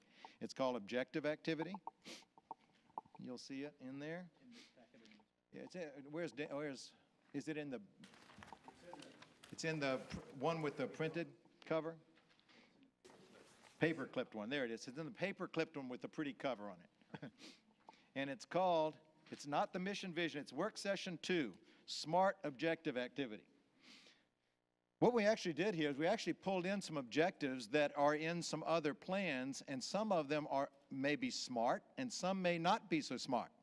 So what I'd like for you to do is just individually scan over those objectives and say, do I think this meets these 5 criteria? And I'll leave the 5 criteria. Does this one meet the 5 criteria? If it doesn't, what's missing? And potentially, you could even talk to your partner. This doesn't have to be a group consensus activity. It's just a way of getting used to reading good objectives. You can even talk to your partner if you want to work in teams. You might have a 2 or 3 member team here. But try to say, does it meet that standard or not for an objective, and how could I make it better? We'll take a few minutes looking at these.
All right, feel free to talk to anybody next to you who will still talk to you.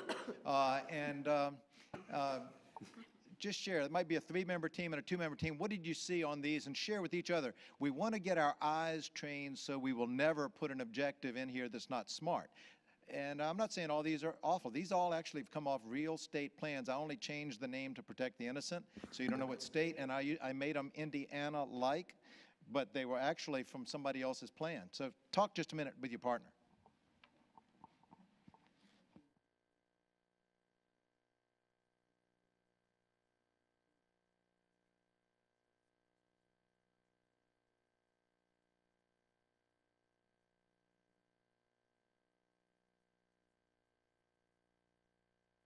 So, no, I had specifics, what students you Specificity were was looking at. missing.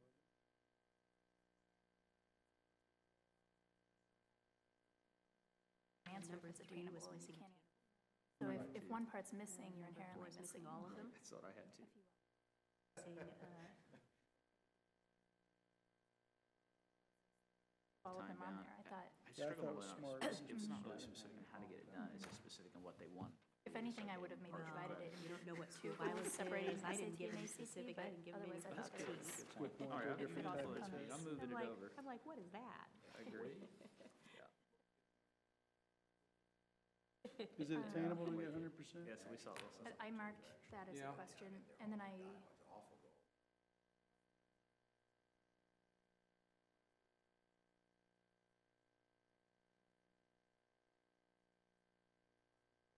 Right, I almost did that for highly qualified, like, okay, what's that mean? May not be specific enough. yeah. Right, yeah. I need some clarity on it, but it could be, you could unpack it below, like what are the core academic classes? All Indiana schools is, talking high school, are we talking? Definition of core varies from level to level Two's also. definitely the example. Right. And it was decent, but it would take some unpacking to make that baby work. Right. Hot mess. Okay, we don't want to overdo, excuse me. We don't want to overdo this, but I do this activity before I turn you loose. Do this activity before I turn you loose to do your own, because I want your eye to get trained when you say, well, that looks good and this is no good at all. And so when you start writing them, you'll self-check, because these are the 5 things you want to have in each one you write. The other thing you find when you get into this is you might not know. This begins to get from here to the strategies, to the leading and lagging indicators. You might say, well, I know this needs to be fixed, but I don't know how to fix it. I don't know what the metric is. I don't know that. Well, that's okay, because you're not supposed to have all that knowledge. That's why at the next level, when we get to strategies and we start bringing that in and leading and lagging indicators, you're going to need some other people. I mean, who's the expert on school violence, for example? How should that be measured?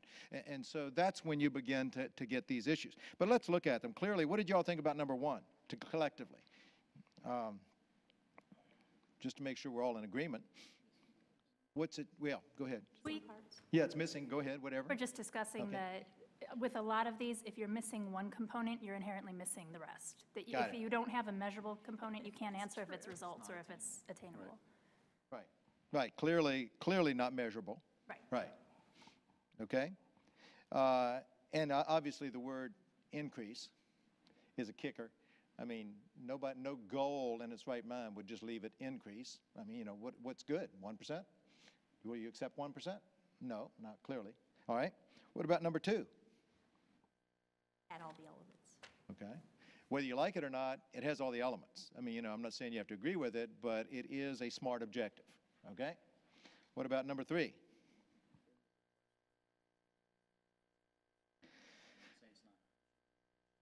Well, it's funny, you all actually said that earlier, and that question is, well, I think you said 80, and he said, well, why not 100? Well, that is the issue with this one, is that at some point in time, you all have the judgment call here. And that's what it's all about, is what is a goal has to be a stretch from the baseline, but it has to be attainable, because what we know from motivation theory is that people need to be able to feel that if I put out the approximate amount of effort, I can attain the goal. Or if I don't believe I can attain the goal even with the appropriate amount of effort, then it's not motivational for me. Well, that assumes a first-year teacher could be highly qualified the first week. Yep. Got it. There are some superstars, but I Got don't think 100%. Got it. Okay, number 4. All of them. Yeah, number 4 is a vague platitude. It is certainly not a goal. And so for you guys to get to, you would certainly never write anything like that, but this came right out of a state goal, by the way. It was a state goal in another state. So, I mean, the idea being we expect to do much better than that here because we are going to make sure that it does that. What about number 5? Interesting. No level of accomplishment. Yeah. It's missing everything but time. Yeah, it's got the time, and it's got a vague expectation, but you can't measure it because it's not definitive. It particularly misses this one up here, specificity and measurability, because you've got to be able to define it, which means even at your goal-setting level, objective setting level, you do have to have some knowledge of the way the game is played. You have to have some knowledge of this leads in, as Chris was saying, from this point on, you end up have to be very careful that we're talking about the what and not the how. But in this case, you have to know some stuff about school violence and how it is currently measured in schools in order to be able to make an adequate goal. You follow? Yeah, this is probably a parking lot question, but one of these I'll be curious to hear about. How do you set a metric?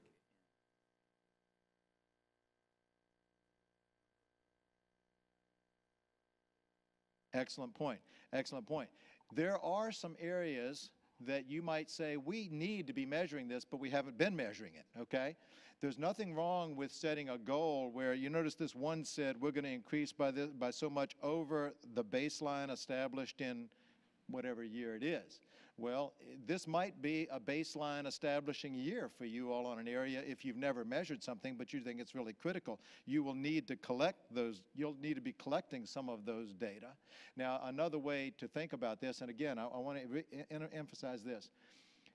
This is an iterative plan. It's a dynamic plan. It's going to be something we continue to work. It's not something we're going to write it this year and come hell or high water, we're going to stick with this plan. There might be an area where you really think we need to have a metric, we need to have an objective, but right now, since you've never collected it, this might be a year where you simply say to superintendent, we want to collect these data on this to see where we are in this area, because I think it might be a good area for us to write an objective in. But this year, it's not in your plan. It's simply, this is the year where we collect the baseline. Then as a board, you look at that and say, do we need an objective here? Look where we are. Do we need an objective? And then you add an objective. In other words, this very much has to be, particularly when you get to the objective level. I don't see the goals changing radically, but the objectives do change as you collect more data. I don't know if is that okay? Yes? If there's no baseline data, couldn't we create an objective that said 10% over the 2014 baseline? Exactly right. And That's another way to do it. I hate to lose a year or two while we're collecting data.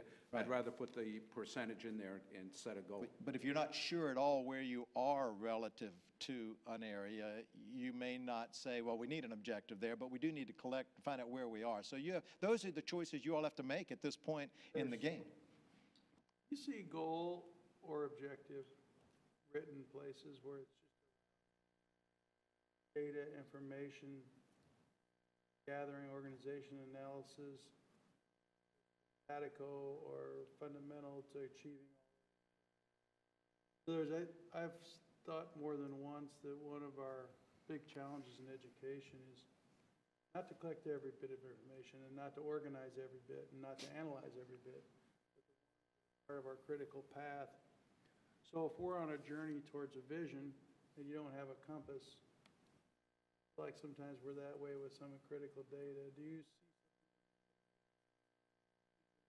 see data analytics as a goal or an objective around connected to? Yeah, right. That's going to, and that's exactly what I was going to say. That comes in your strategies, not in your goals. But in your goal, if you come back, you could have sub-objectives under an objective. For example, maybe, I'm just going to throw this out, but one of your objectives deals with, 100% of your students, are going to be illiterate or whatever, or what, I'm just throwing that out there. It's not worded right, but that kind of thing. And so then you say, well, what metrics are we going to collect? Well, we're going to look at third grade, reading by this element. We're going to look at sixth grade. We're going to look at eighth grade or whatever. So you can have some sub-objectives under that one objective, which is literacy. But that's when you start getting very specific into the metrics and what you're actually going to collect as you move forward.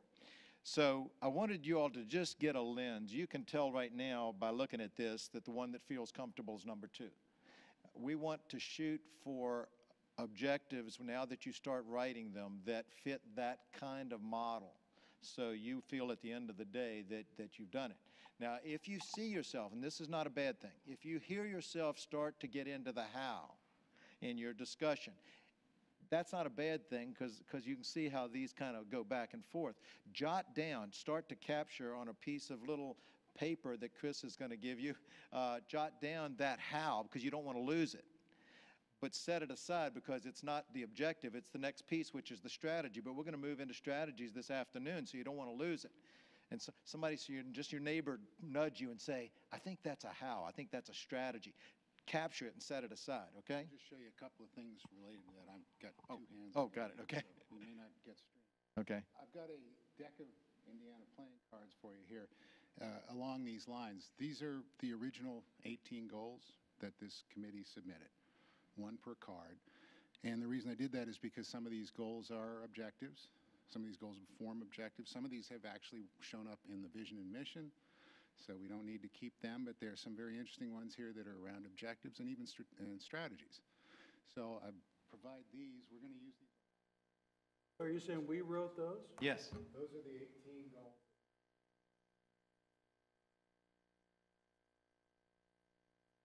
Saying goals loosely, because some are objectives, right? Oh, yeah, because we didn't write them in.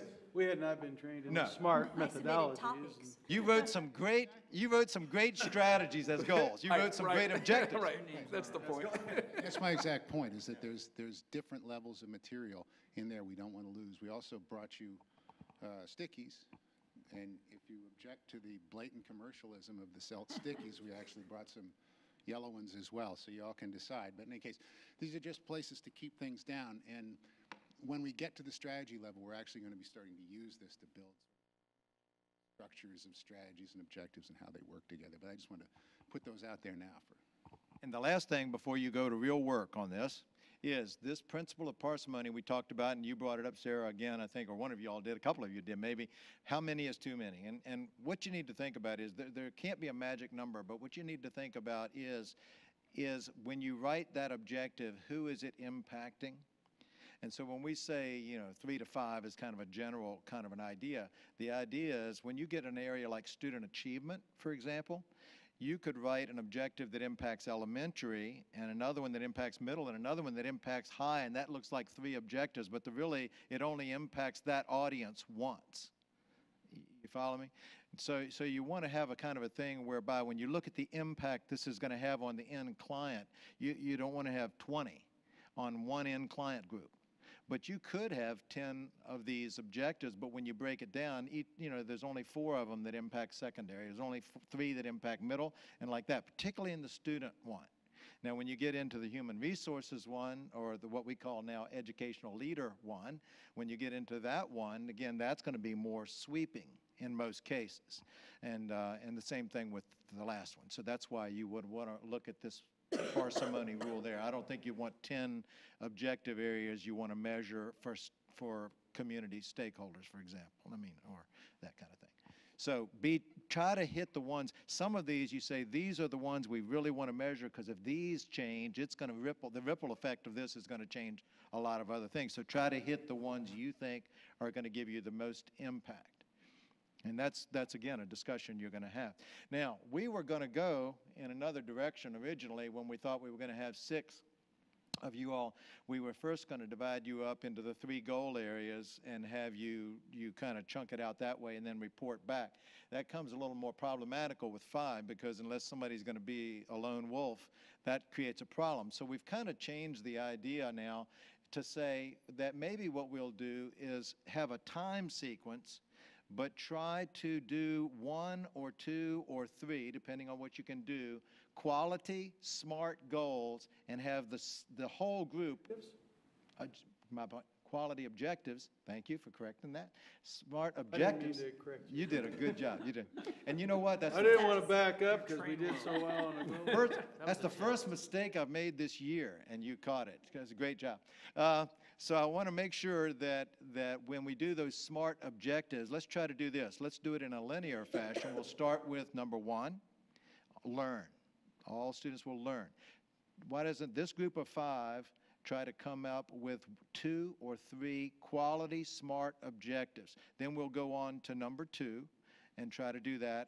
And our time frame, do we have a timekeeper here? Do you have that, Chris? I don't have the time thing right in front of me. I have a timer. How much time you want? Well, I'm trying to look at the schedule we have. We also probably should have a process discussion. No, right. Yeah, we're changing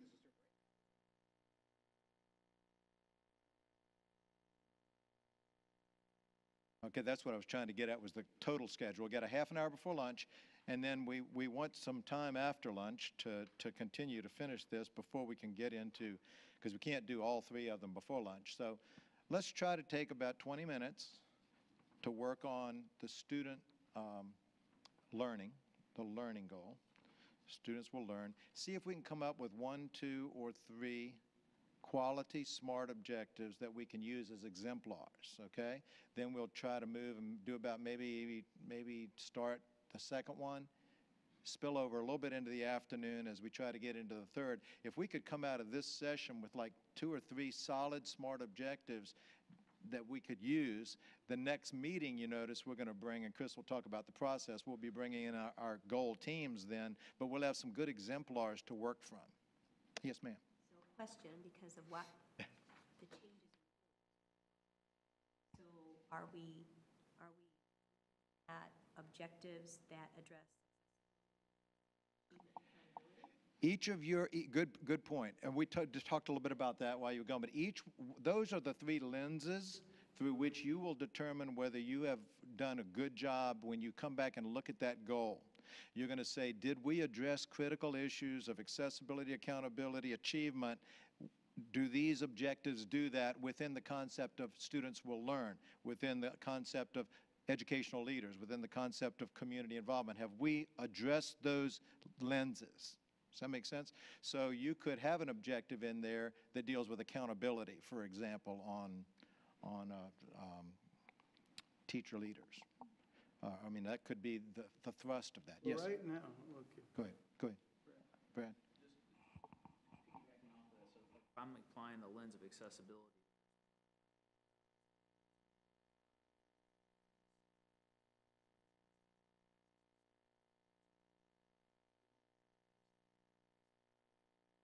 how do we start to construct that into a SMART statement if that concept, and that's assuming everybody. Yeah. All right. So if you do that, then you could use the concept actually that David was saying earlier. You could say that we want to increase this by this time by 20% or 25% above the base of above the spring 2014 baseline. Well, then what will happen as we go to the next level, and you're going to meet with the goal team. Somebody's going to be taking that as a goal team now to the next level, and you're going to be bringing in people from staff people from the board and or staff people from the department, and then somebody's going to say, well, what is that baseline? What is that number right now? And you'll have people around you who can have it or generate it, so that today we get that structure, and by the time this process is over, that'll be filled in. That will become a SMART objective, okay? Because you'll know the baseline. Yeah. Question deals with the complexity of the objective. The sample that we had, it says by 2017. Right. It's a very stagnant thing, and I was thinking of an objective that it would have different phases by 2015, by 2017. by 2019. Those become your strategies. So those are strategies? Yeah, those are your Okay. strategies, because you're going to have, the goal is we're going to have 100%. Let's go back to that one damage number. 100% of our teachers are going to be, in our core classes are going to be highly qualified, okay? Well, first place is first thing in strategy, where are we right now? Right. And then you're going to have to set some targets, as you go forward, collecting leading, lagging indicators, where are we right now? And that your build out is, how are we going to get there? How are we going to get there by May of 2018 or whatever? So it makes sense to write it in such a way that it's 5 years out, Yeah, definitely. and then, rather than saying by next year. Oh, no, don't do that. So it's 5 years, and then we'll fill in phases when we get. Correct. The only time you'd write a really, really short goal like that, I think, would be if there was some legislative mandate that you were required to, either at the federal or state level, that you had to meet by end date. But without that, you set it at a time that makes it attainable. That goes back to that attainability goal. When do you think that we should hold them accountable for that? And then your strategies are going to get you there. I fully understand that these need to be SMART objectives, but I'm wondering if, with 5 of us working on it, it doesn't make more sense to first look at it the lens of, these are our big ideas, before we spend a whole lot of time working on the nitty-gritty, under the lens of, can I make this into a SMART Correct. goal? But Correct. That's the way process, and that's what Chris was talking about. Okay. The process we usually use to do this would be, let's define the what first. What is it we want to measure? Because if you define the what, and you could come up with the what, you could even break into smaller groups to try to say, well, let me write a SMART goal around that what. So if it is something that deals with the issue of STEM, like you're talking about, if that's that's a real, you want to definitely have an objective on STEM. Do you definitely want to have an objective on graduation rate? Do you do you have to have one on ISTEP? So once you define those are the whats, then you could write the objective. Does that make sense? So we almost make just a big list first of what's important, whittle that down to our big. To your priorities, to 3 or your 5, big. and then go in and Correct. make it SMART. Correct. In terms of results, and Brad prompted my thinking, we don't want to measure inputs. We want to measure outcomes. Correct. Exactly right. So in other words, if people do more things, doesn't mean we're getting more results. Correct. You want to the objective has to measure the outcome, and you're going to impact the inputs when you do strategies, in most cases. Well, go to it. Now I'll just leave you all to think, but now the first thing is you're going to be working on the first one. I guess we could go back and, well, now you know what it is, but we haven't rewritten it up here, but it's going to be basically the one dealing with Now Learn. All students in Indiana, I don't know the words, will learn, okay. So you're in the learning bucket right now, and what are the things you want to measure? What do you want to measure within that? That's your discussion point right now. Maybe like chart paper or something. Yeah, we that got can chart just paper. kinda We got it. start throwing We, them out we there. brought it, Okay, actually. perfect. Must be the teacher, and he's like, I need a Yeah, chart. we do. And a marker. We actually thought through that far, believe it or not, and brought the chart paper. And you need a scribe or somebody, maybe like Sarah, or somebody who can actually capture on the chart paper your ideas. No, I always defer to people who work in the school, particularly in elementary schools, because you can read their writing. Well, I meant typecast because she's good with the language and you can read her, she's legible printing. Now, we don't have an easel, do we, to help her out? Put this on this, that would mess this up if we put it on here. Well, okay. Can they read it down there? Well, is that? Oh, it is sticky. You know, the classrooms we're building now, we paint the whole wall. You guys are doing it. That's kind of hard. It'd be fun in the grade school because then the kids can write the wall. I support teaching of cursive. It doesn't have much to do with whether you use it in life. I know. It has to do with reading. You all see that from over there, Glenn? Yeah. Right on here? Are you doing this as a whole group? Yeah, because we don't have That's fine. to break down, so. Well, it's pretty obvious, like, the first thing I'd put, there has to be clear academic standards or outcomes for if every student's gonna learn, we have to know, we have to have some academic standards. right hand in glove with that, then you have to have an assessment system that tells you if they know.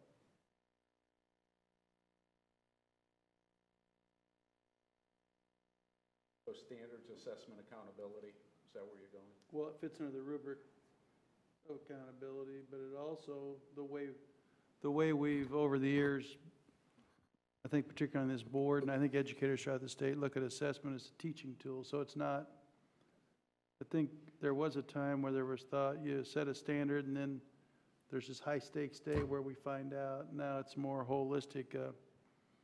An assessment is part of quality teaching, is part of making sure you're watching the gauges on the airplane so that not just Billy's learning, but Billy, Sam, and Joe, and also Susie. And so when I think of assessment, I'm thinking of more holistic as opposed just to, it can be the final day where you do the assessment of what's been learned by all the students, but it's also part of a process.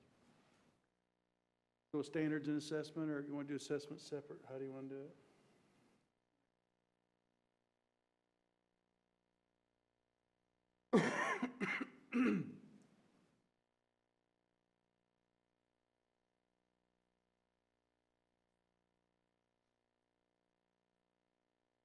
I was suggesting it.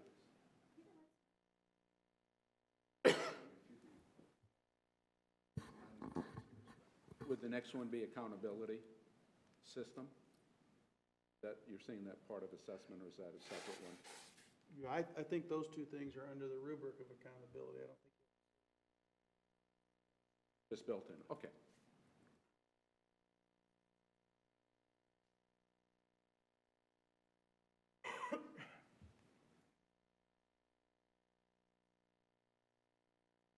Back to looking through the lens of accessibility.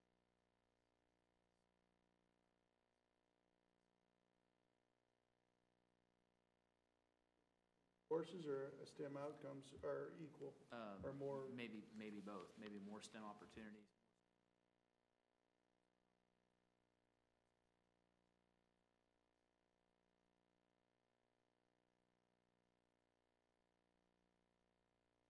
Brad, when you say STEM, are you including project-based learning as a pedagogical priority? It could be a strategy under it. Right, okay.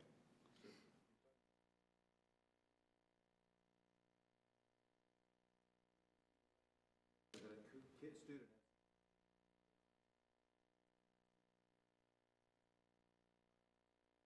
It's just kind of like an industry-based. Well, we don't necessarily have all the pathways identified. If I put up something up there, it would access to the path, yeah, access to pathways for opportunities. So, variety of measures, STEM, part of that That's fine. pathway piece. How would you measure pathways? Pathways are, that's a secondary issue, really. Courses of study. Well, I understand that. How do you measure? Survey, I'd say could be a In survey. terms of the number of students enrolled in pathways, or I'm actually interested. Yeah, I mentioned that, that's important. You know, I'm interested in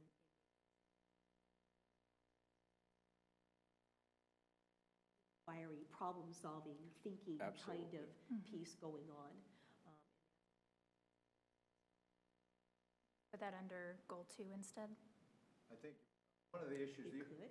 one of the issues that you all are kind of bringing up here is the idea is this, and I think I hear asking is this. Remember back in the old days when kids used to go to high school and they'd take one home ec class, maybe now living skills class, you know, one technology class, one Sure. typing class, one Sure. this. They come up with one of everything, a smorgasbord, and Right. came out with nothing and anything. Right. So the idea would be, I think you're getting at is there a definition that we would like to say that we want a student to complete this sequence of this pathway, and then they're counted as kind of like a completer, kind of like a vocational Sure, completer? sure. And if that's the case, then we'd have to collect data, how many currently are doing that, so we can set a goal, that's not acceptable, we want to have this, is that the kind of thing? Most of my questions are around, we want to provide So if we want to go into our budget and we want to cut some of this, but we're going to provide 3-year, high-quality, ongoing seminars on inquiry method teaching, that would be an input strategy to achieve some goal, and that's why I'm asking, how do you measure it? Because it's just not a personal preference. Effective organizations are really good at defining the outcomes, drive resources and inputs, help push it to get a higher. I just want, as we go through here, ask one another, okay, how are we going to measure that? So how are we capturing strategies? Because project-based learning, I mean, that makes sense. Strategy for obtaining an Strategy. objective, It's not an outcome, increasing. because And some we others will said do we it didn't want to different. lose those, so I don't know how we capture those, but. Jot down any ideas that you want, like project-based learning is a strategy you want to include, but going back, this is a good exemplar to work through. So opportunities talk about courses that are available to kids, right? That's kind of an input.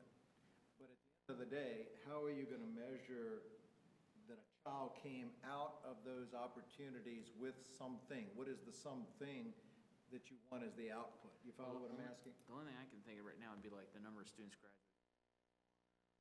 That's, all right. Somehow, but or even with some kind of industry certificate or something that would show that, but there's got to probably be a better metric. As we go along, we may have to define And that's better metrics. You're exactly right. That's what I'm pushing you towards, because eventually you're going to set the goal around whatever that metric is. If it is industry-based certification. And if things are going to get very intertwined. Good. The Indiana Career Council. Right. You know, we're spending a great deal of pathways that include all careers. Right. We're talking about, you know, what might that look like? There's even conversation about what do diplomas, maybe Yeah. that needs to. A lot you know, more there's- competency measurement as Which, opposed to which, time. which is going to, They will intertwine. well, it's going to Yeah. complicate, as we may be out a little bit to actually having a baseline, or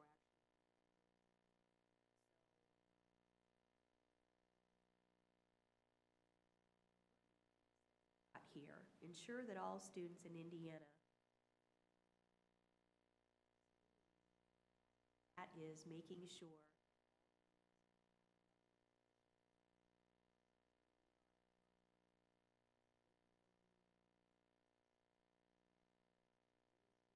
probably the top of my list, like,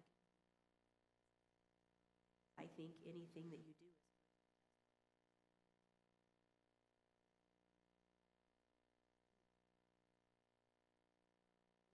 Objective around literacy and STEM.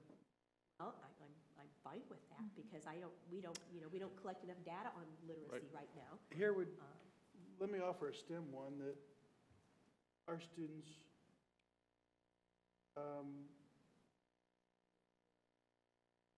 great achievement on national and international. We'll have to work on the details. That would place Indiana students in the top 10 in the nation in STEM. So if we were going to be top 10, in the top 10 percentile among states in STEM achievement by 2020. Then on literacy, objectives around grade 3. I like literacy. I think we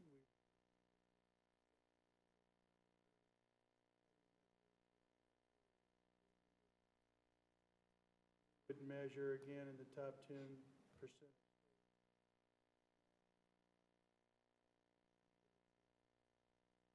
Both those objectives, if we could achieve those, probably a third objective, to make sure that there's not disparity, that there's not achievement gaps. We'd have to do some baseline measure, but we'd always want to reduce achievement gaps. Those are 3 objectives under this that I'd be very interested in.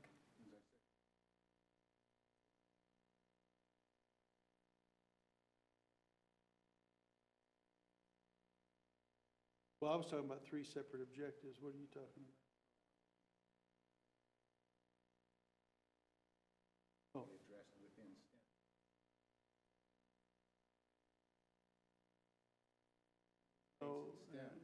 achievement gap should be, You don't want to vary.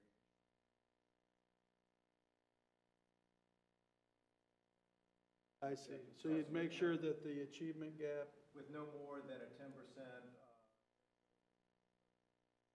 that gets to the equity and accessibility? that gets at the equity issue. So let's talk about literacy for just a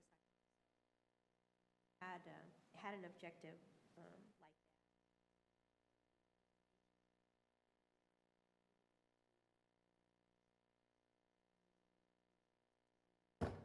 Literally.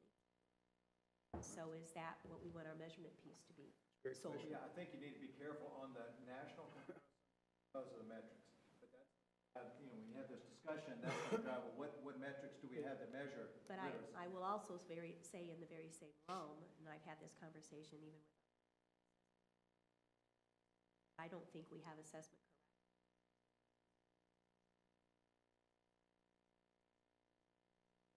I go down the other category to the basic.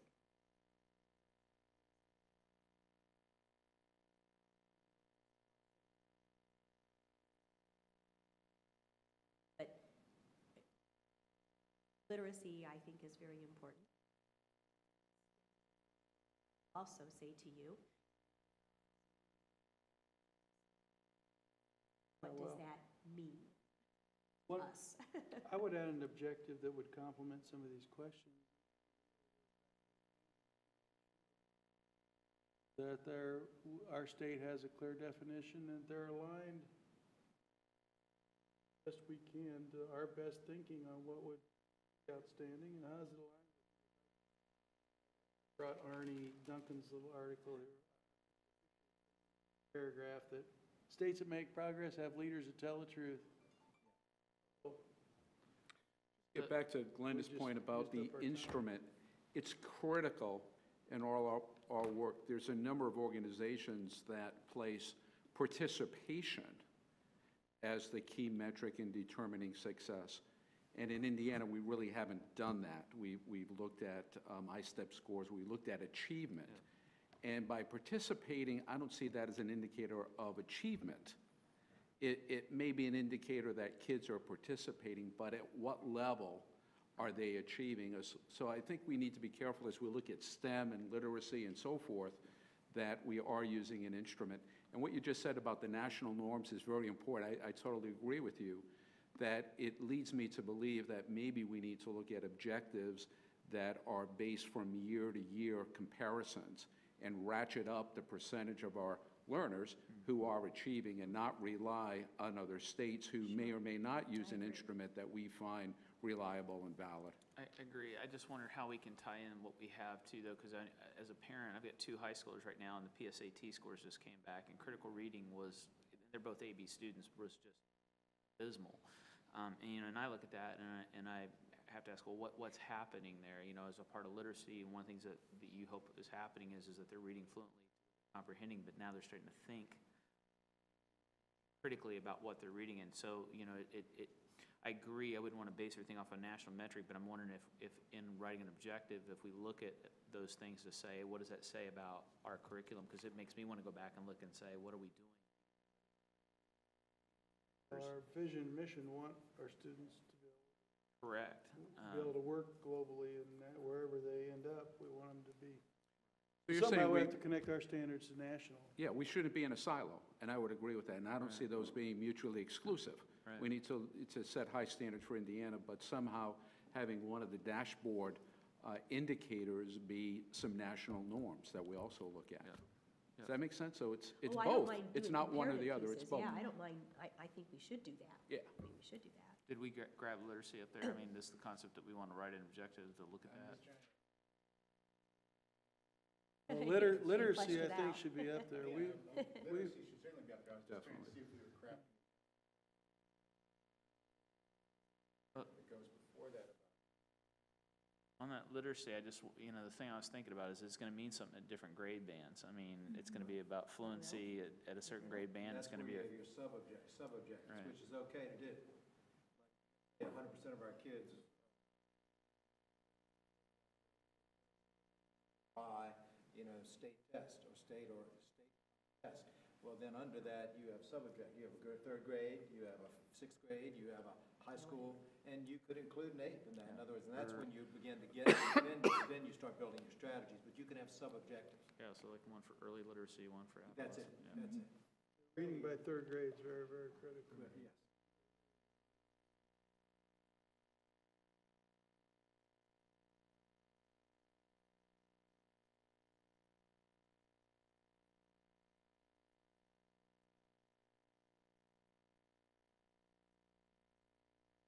Write your standard, you can write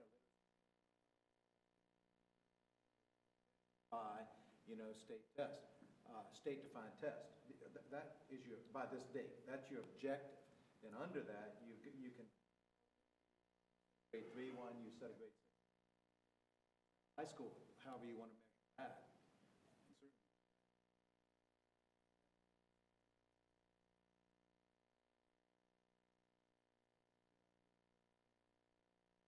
Got another committee out here working that you have to coordinate with.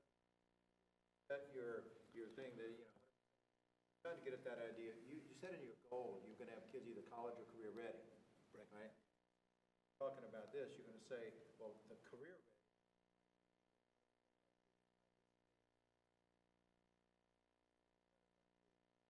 Will graduate with career completion through by the state. Well, you might not quite define that yet, but you're setting a target out that's going to be 5 years out, and you know this committee is going to define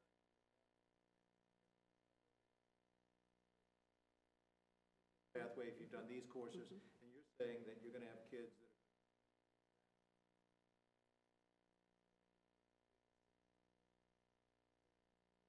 Superintendent, you see us,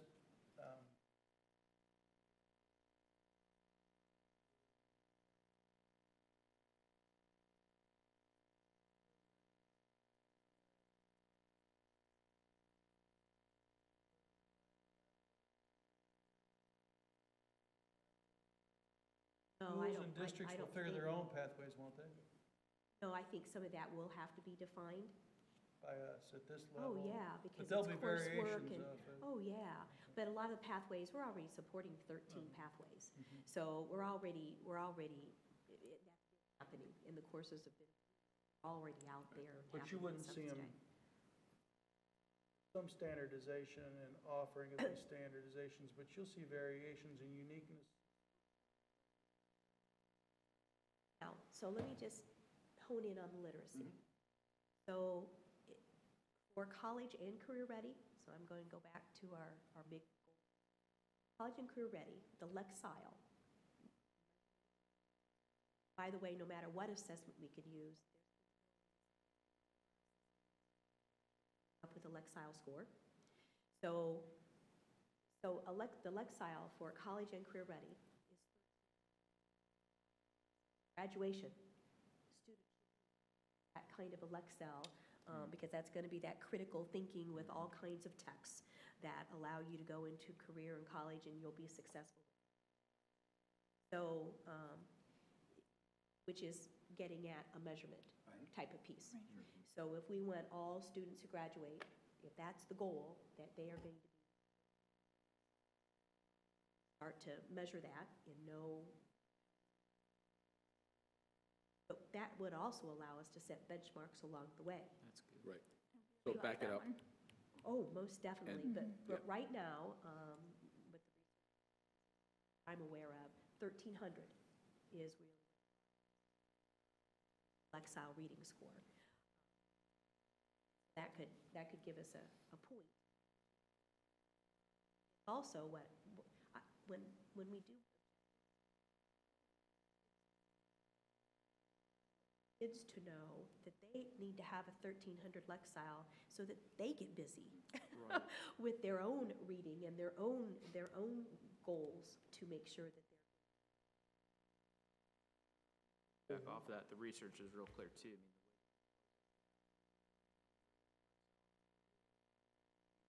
looks slightly beyond that Correct. zone of proximal development, so Get that they're there. constantly building it. Correct. So yeah, I think that makes sense. And I think Comes Lexos into would our be- professional development, it comes into making reading important all the way through our continuum. think it connects our elementaries to our high schools as well. And right now, you know, we're doing I Read 3, and we understand what the purpose is and what we're using that information for. But I think if we have a goal set like this, then it gives some ownership of it down the line everybody. also. Right. I You know really what like else? that.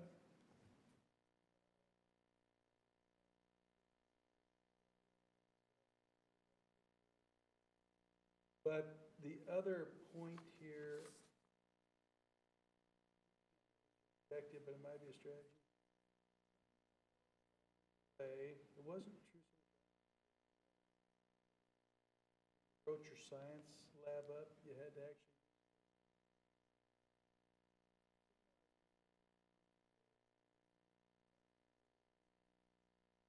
Specialists in the school, you teach. Probably get an all hands on deck effort if we measure this, because you're not going to be able to achieve it unless all subjects, parents, community are understanding what this is. So we could be onto something here that could make. Well, literacy should permeate the entire curriculum. And there may be some other things, but literacy, I agree with Glenda, it really drives learning. Kids who can't read by grade 3 or 4, it's really over. Science struggles. And so there may be some others not a in fun addition to place. literacy. I would say maybe character. Education might be a component, but I know that's a hot, Don't steal your hot, neighbor's tomatoes. a hot issue, but. We'll be able to set some going back to the Lexile levels, given, when you look at the text complexity research and the Common Core right now, what it does, it actually sets a Lexile level. Yeah, there's lots to for- drive work in this area. It sets Lexile level by grade level, so It you could does. easily come back and say, this is the Lexile does. level according to the Common Core standards, this is the Lexile level, it's 3rd grade. This is the Lexile level, the 6th grade. So setting your sub-objectives won't be hard. Right.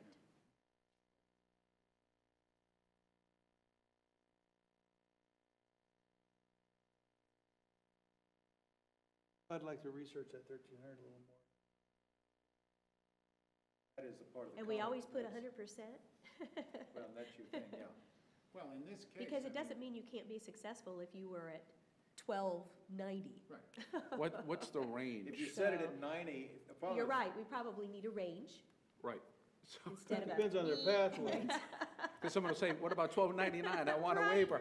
That's why I'm thinking about greater than, to state between this and this. That up to their pathway they're chosen.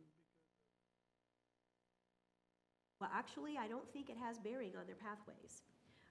You want to make sure that kids have literacy levels to really where they can go wherever they want to go and whatever they.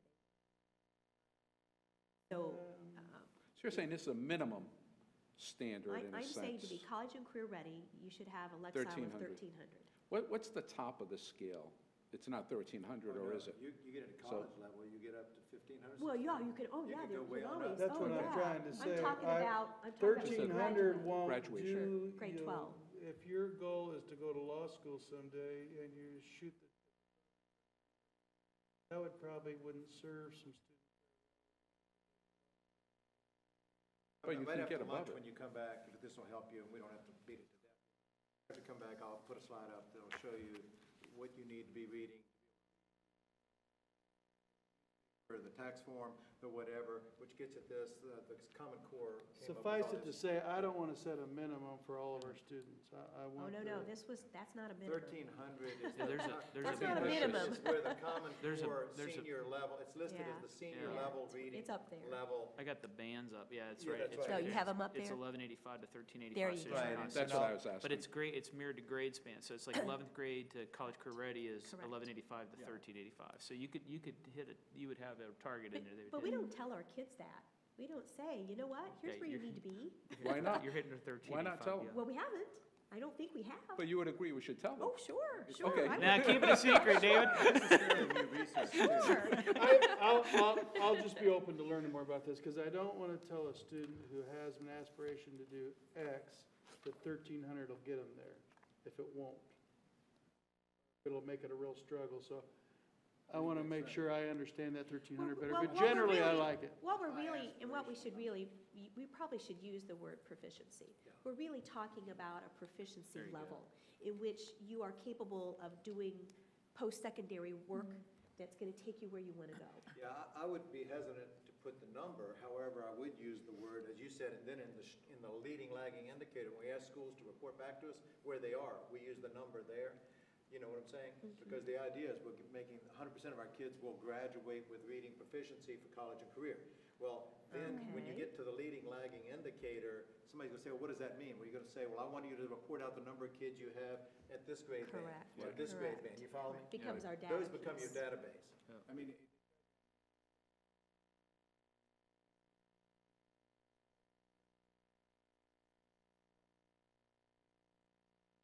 Right, By the like target. style, correct. the It has to X. still be I defined, wonder whether it's there or Does it make somewhere sense then else. to just put proficiency? Well, Need to understand The their nice thing objective. about a goal like that is that as careers and Yeah. as things become even more difficult in Yeah. terms of the reading capability that you need, Yeah. we can change it. Yeah. Right. So that's where you use your data, your collection to define that, yeah. Right.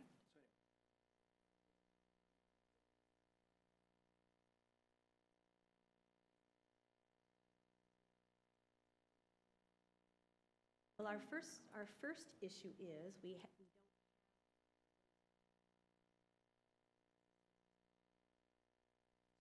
Any really data? I do don't think that. That's quite right. So allows that to happen. Now we propose to do that in our accountability system, that we really will have reading broken out. But we don't have it yet. Strategy under this. That becomes a strategy under there. Yeah, okay, all right. You know, the first thing you got to do is how are you Okay, going to capture gotcha. that? Do you all get, it's not part of your ISTEP score on reading? Not disaggregated out, no. Well, I'd like to unpack that a little bit. I think we know something. ISTEP chart tells something about our students' ability to read. It may not be the exact way you'd like to put it.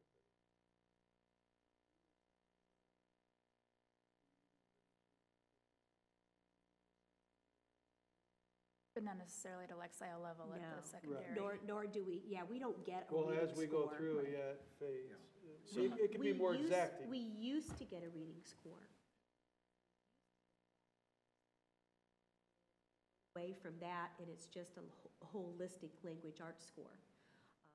Yes. And we don't have it. And the other thing this makes is that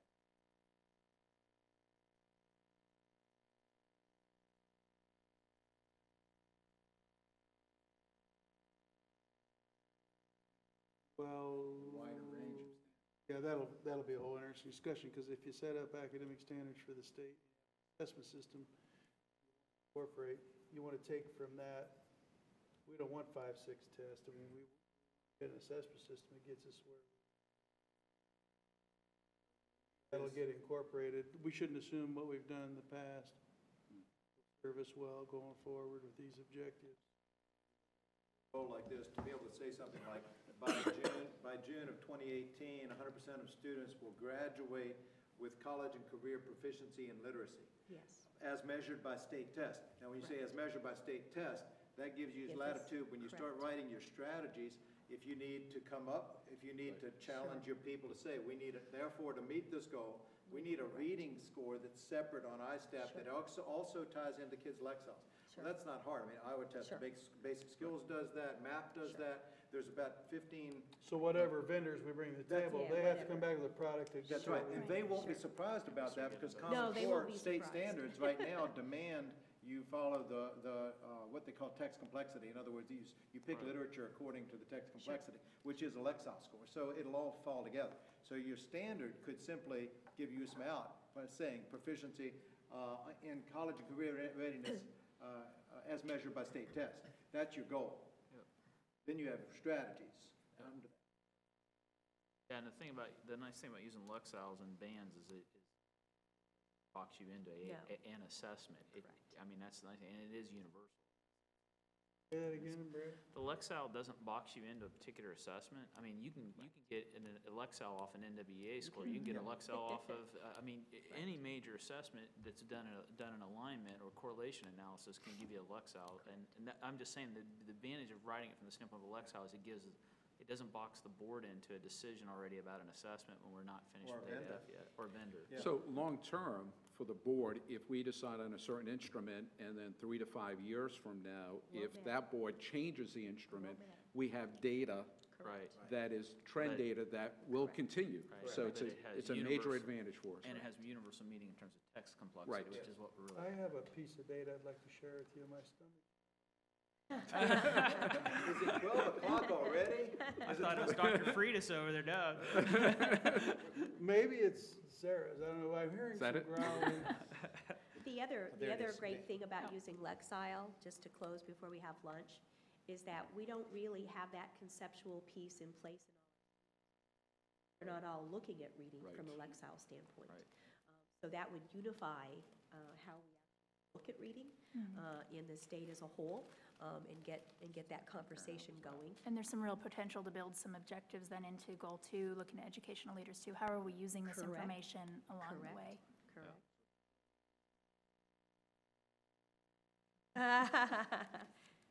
Well, I think it's a big, big project if you want to get there. Wait at 2020. The other thing that happens in education is we'll have